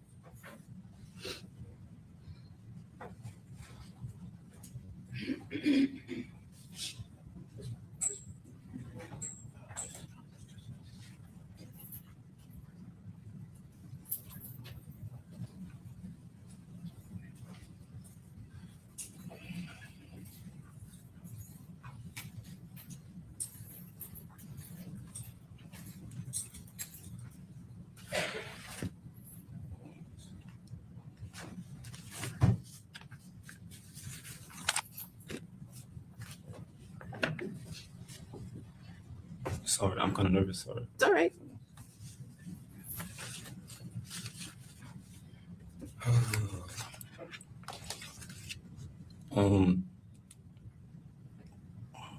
So just what I did right. Sean kind of covered like how predominantly what I did right. Okay. And my lawyer just told me I couldn't talk about a lot of things. So Well, you just need to be careful. If you start talking about the facts of the case, you could end up creating more evidence against you. So that's probably his concern. So I just want you to be aware of that. But even if you're repeating what Mr. Gathright said, you still have the right to say it. So I don't want you to feel that you can't talk just because Mr. Gathright already said it. okay. All right. I don't even know the right words to say that can rectify the intense severity of how I am situated currently, corresponding to my sentencing right now. I don't think anyone with a reasonable mind frame could adjust their conscience to the reality of something this absurd, especially being this young. This is harder than what I intended. I'm gonna be honest. I feel like our appearances here were more political based than solely on our 6th and 14th Amendment, which guarantees our right to a fair trial with a impartial jury for each defendant. Being that, I'm not gonna say that.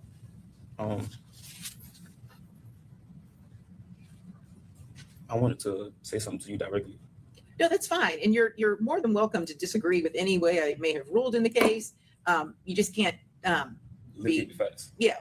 Yeah, you don't need to repeat the facts, but you just can't be rude to me. That's all I'm asking. You can express disagreement. I have thick skin and there'll be an appellate review of everything I did, but just don't be disrespectful because then I'm gonna have to tell you to sit down and it becomes a thing. So let's just not have a thing. Yes, ma'am. All right.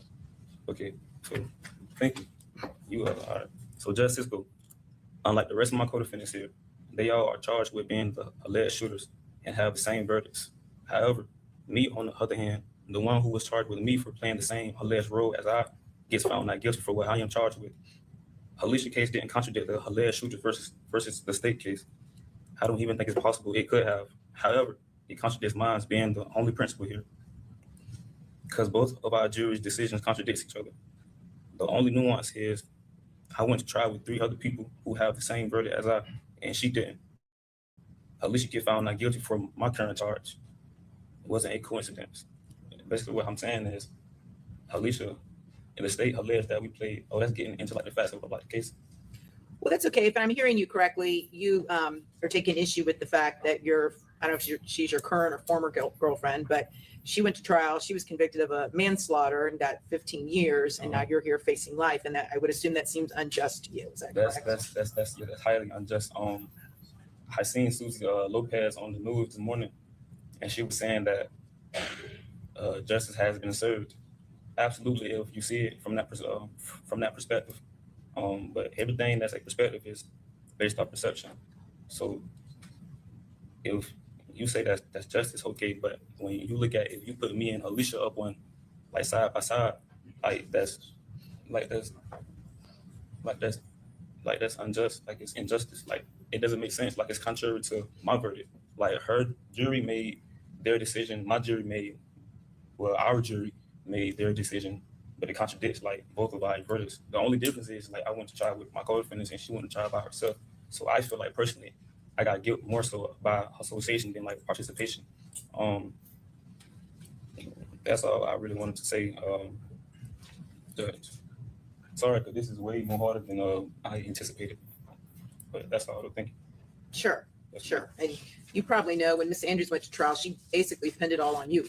Absolutely. Yeah, I know. When as I sit with my lawyer, like he's very he's probably shivering over there because he don't know what right. I see out my mouth. Right. He's very concerned. Yeah, definitely. A lot of people don't know, but before you go to trial, you try to be optimistic. But everything is done strategically. So how the lawyers optimize what they're gonna say or what they're gonna do, they do it with the client. I'm not saying what she's saying was wrong or not wrong, or what he wanted her to say or what she said, but that's all though. I want to say something to like Jacksonville though too. So to my city, man, it ain't worth it, boy. Like, it ain't worth it. Like, me being a rapper from my city and Fulio being a rapper from our city, it ain't worth it. Like, my mouth getting dry, sorry. Like, the dissing, the beefing, the shooting, like, for what? Like, for what? Like, when you sitting in your cell alone, cold, it's lonely as hell not good. Everybody leave you. Like, nobody here for you. Like, the ones that's your ride or die, your girlfriends, whoever you love, the only person there for you is your mother. And maybe like one friend, maybe. But it ain't worth it though, bro. It ain't worth it. I was 21 years old facing the death penalty. I never ever, my only interactions with law enforcement was traffic tickets. Wake up next morning, I'm facing the death penalty. That's like quit life and change. It ain't worth it, bro. That's all though. And sorry if I was nervous. Sorry. No, it's okay, Mr. Chance. Thank you for saying that. Yes, ma'am. Your Honor, Mr. Davion Murphy has changed his mind. He doesn't want to make a brief statement. Sure. Yeah, go ahead. What would you like to say, Mr. Murphy? I would like to say to God be the glory and all the time and people ever have the last say so. I'm sorry, Judge. I'm sorry. You know, you may have to step up to the podium because the court reporter just needs to hear what you're saying, Mr. Murphy.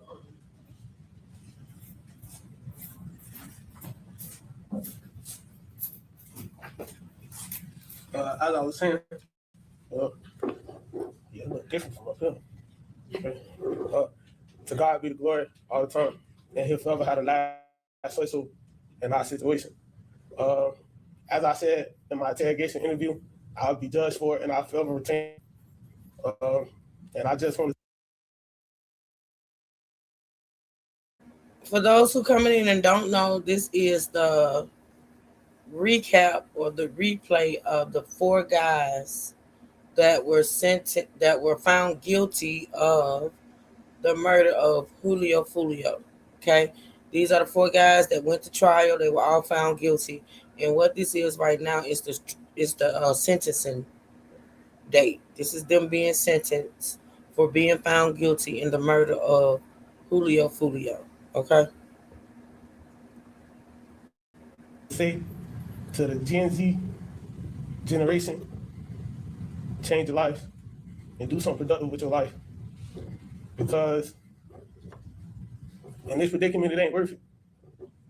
And you're welcome, Vincent. Like it was said before, this is not my first rodeo down this road, so it's looking like forever. But I forever keep a positive mind state and a positive mindset. But to God be the glory forever. And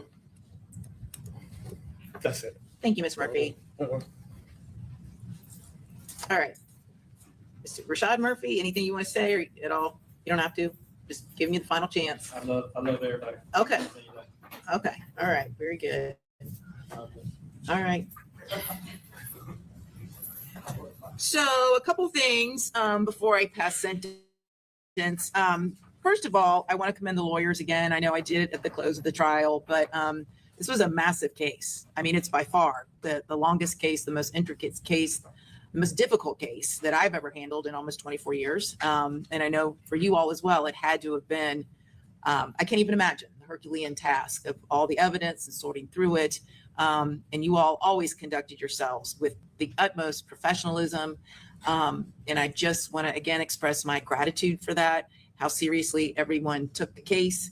I never, ever have to worry about any of the lawyers before me ever not abiding by the rules of professional conduct. I never have to worry about you being disrespectful to me or to witnesses or to each other. I never have to worry about the attorneys misleading me on the law. And it's rare that happens, but when it does, and it has happened recently, it does make me very grateful for lawyers that know what they're doing and that practice with the utmost professionalism. So I do want to just thank you all for that so much. I also want to comment about law enforcement's work. I don't know if Detective Ramos is here. I don't see him here. That was one heck of a job. I mean, that was unbelievable. I mean, I've seen a lot of good homicide detectives testify over the years from TPD or HCSO. That was remarkable. And particularly in light of the fact that it was his first time as a lead detective. I mean, and he had an encyclopedic knowledge of this case. I mean, I'm talking about massive amounts of information that he could recall instantly.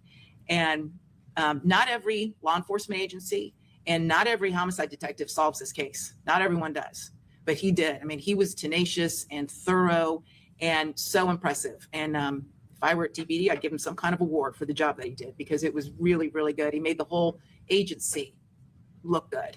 I also want to comment, Detective Taylor Klein, also, who had the foresight to go pull that video from the McDonald's, which was a key part of evidence in this case.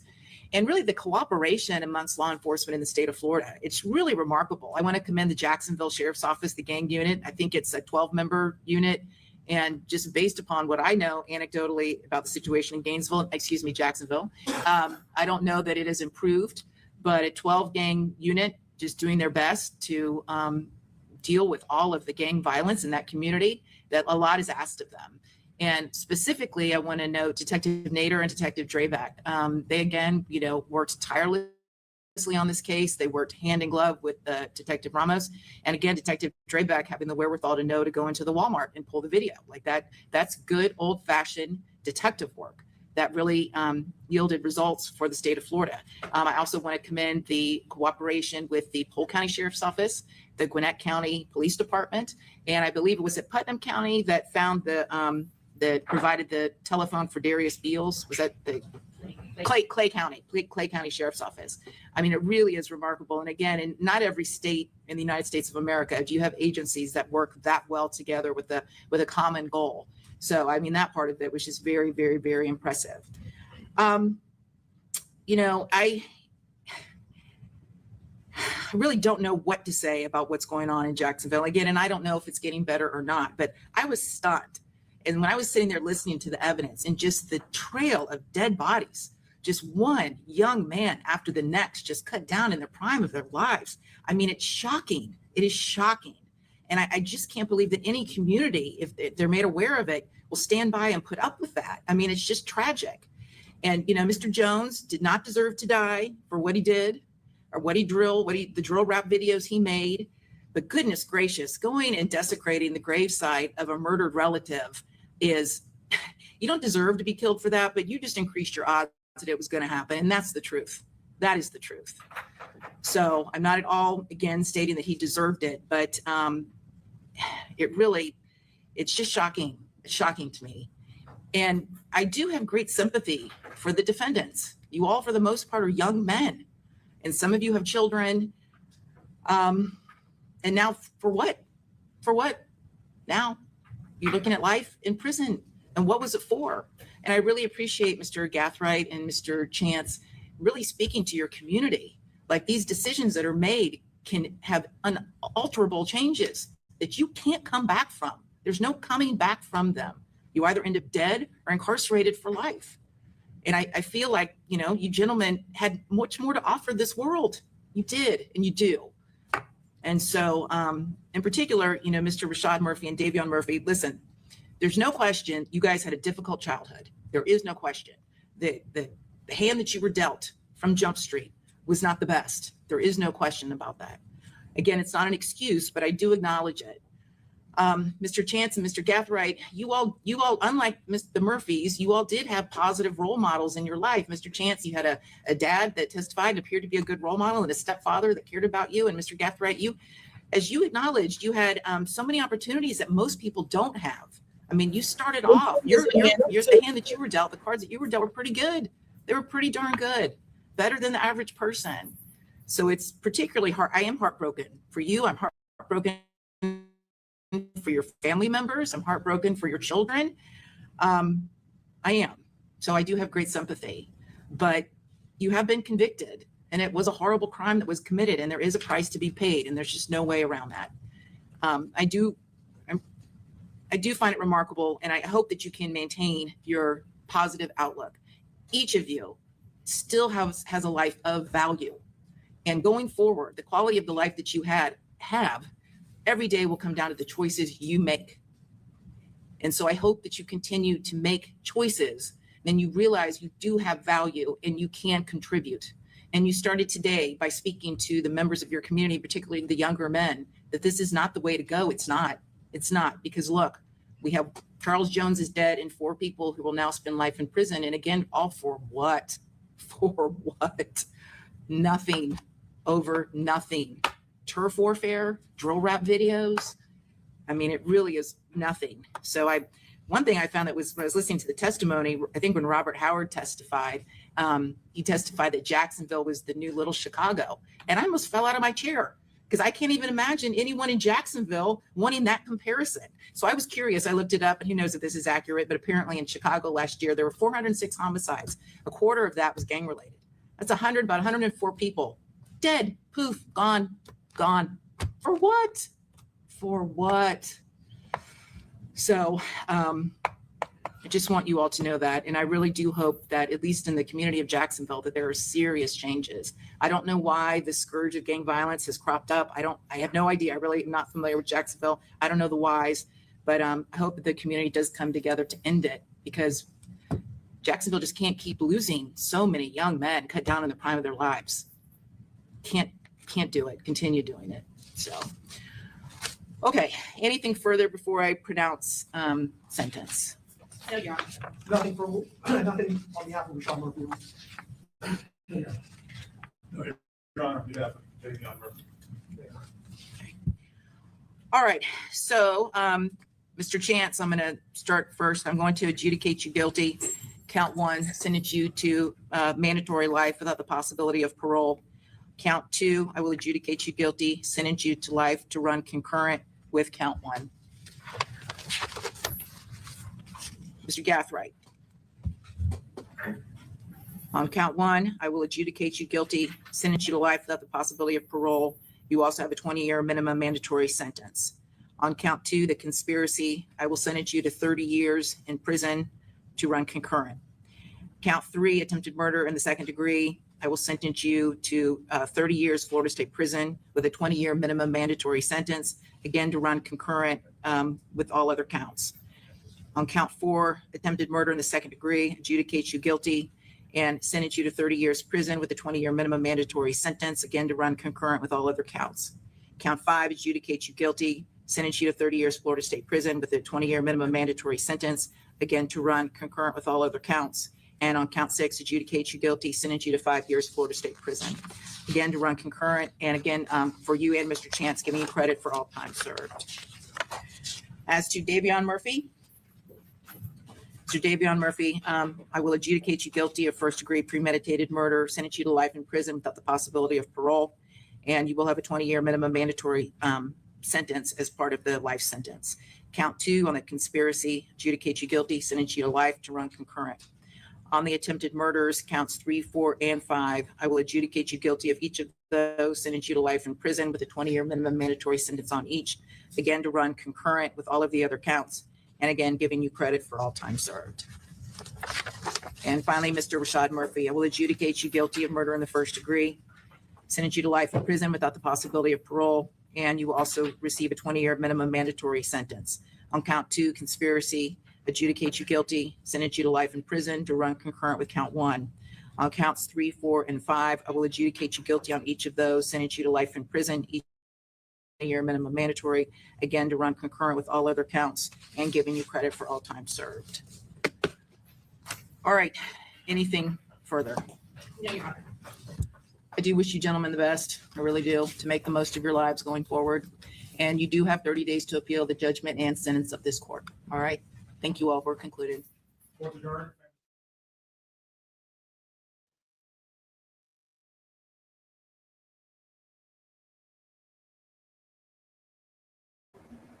Okay, y'all, that's pretty much it. That's going to be it for today. I appreciate everyone that showed up, everyone that supported, everyone that hit the like button.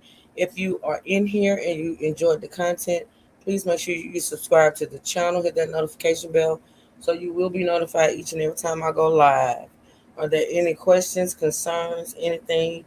Put it in the chat and I will try to answer. If not, we're going to call it a day. I will see y'all back here bright and early on tomorrow morning. Well, we will, of course, be giving any updates of the cases that we are following, and we will probably start talking about a new case. All right. So with that being said, I appreciate all the support. Everybody have a shout out to my moderators. I appreciate you so much. Shout out to all the new subscribers. Thank you so much for subscribing. And with that being said, everybody have a safe, blessed, beautiful rest of your day. And until next time, truth seekers stand up, and we out. Thank y'all so much.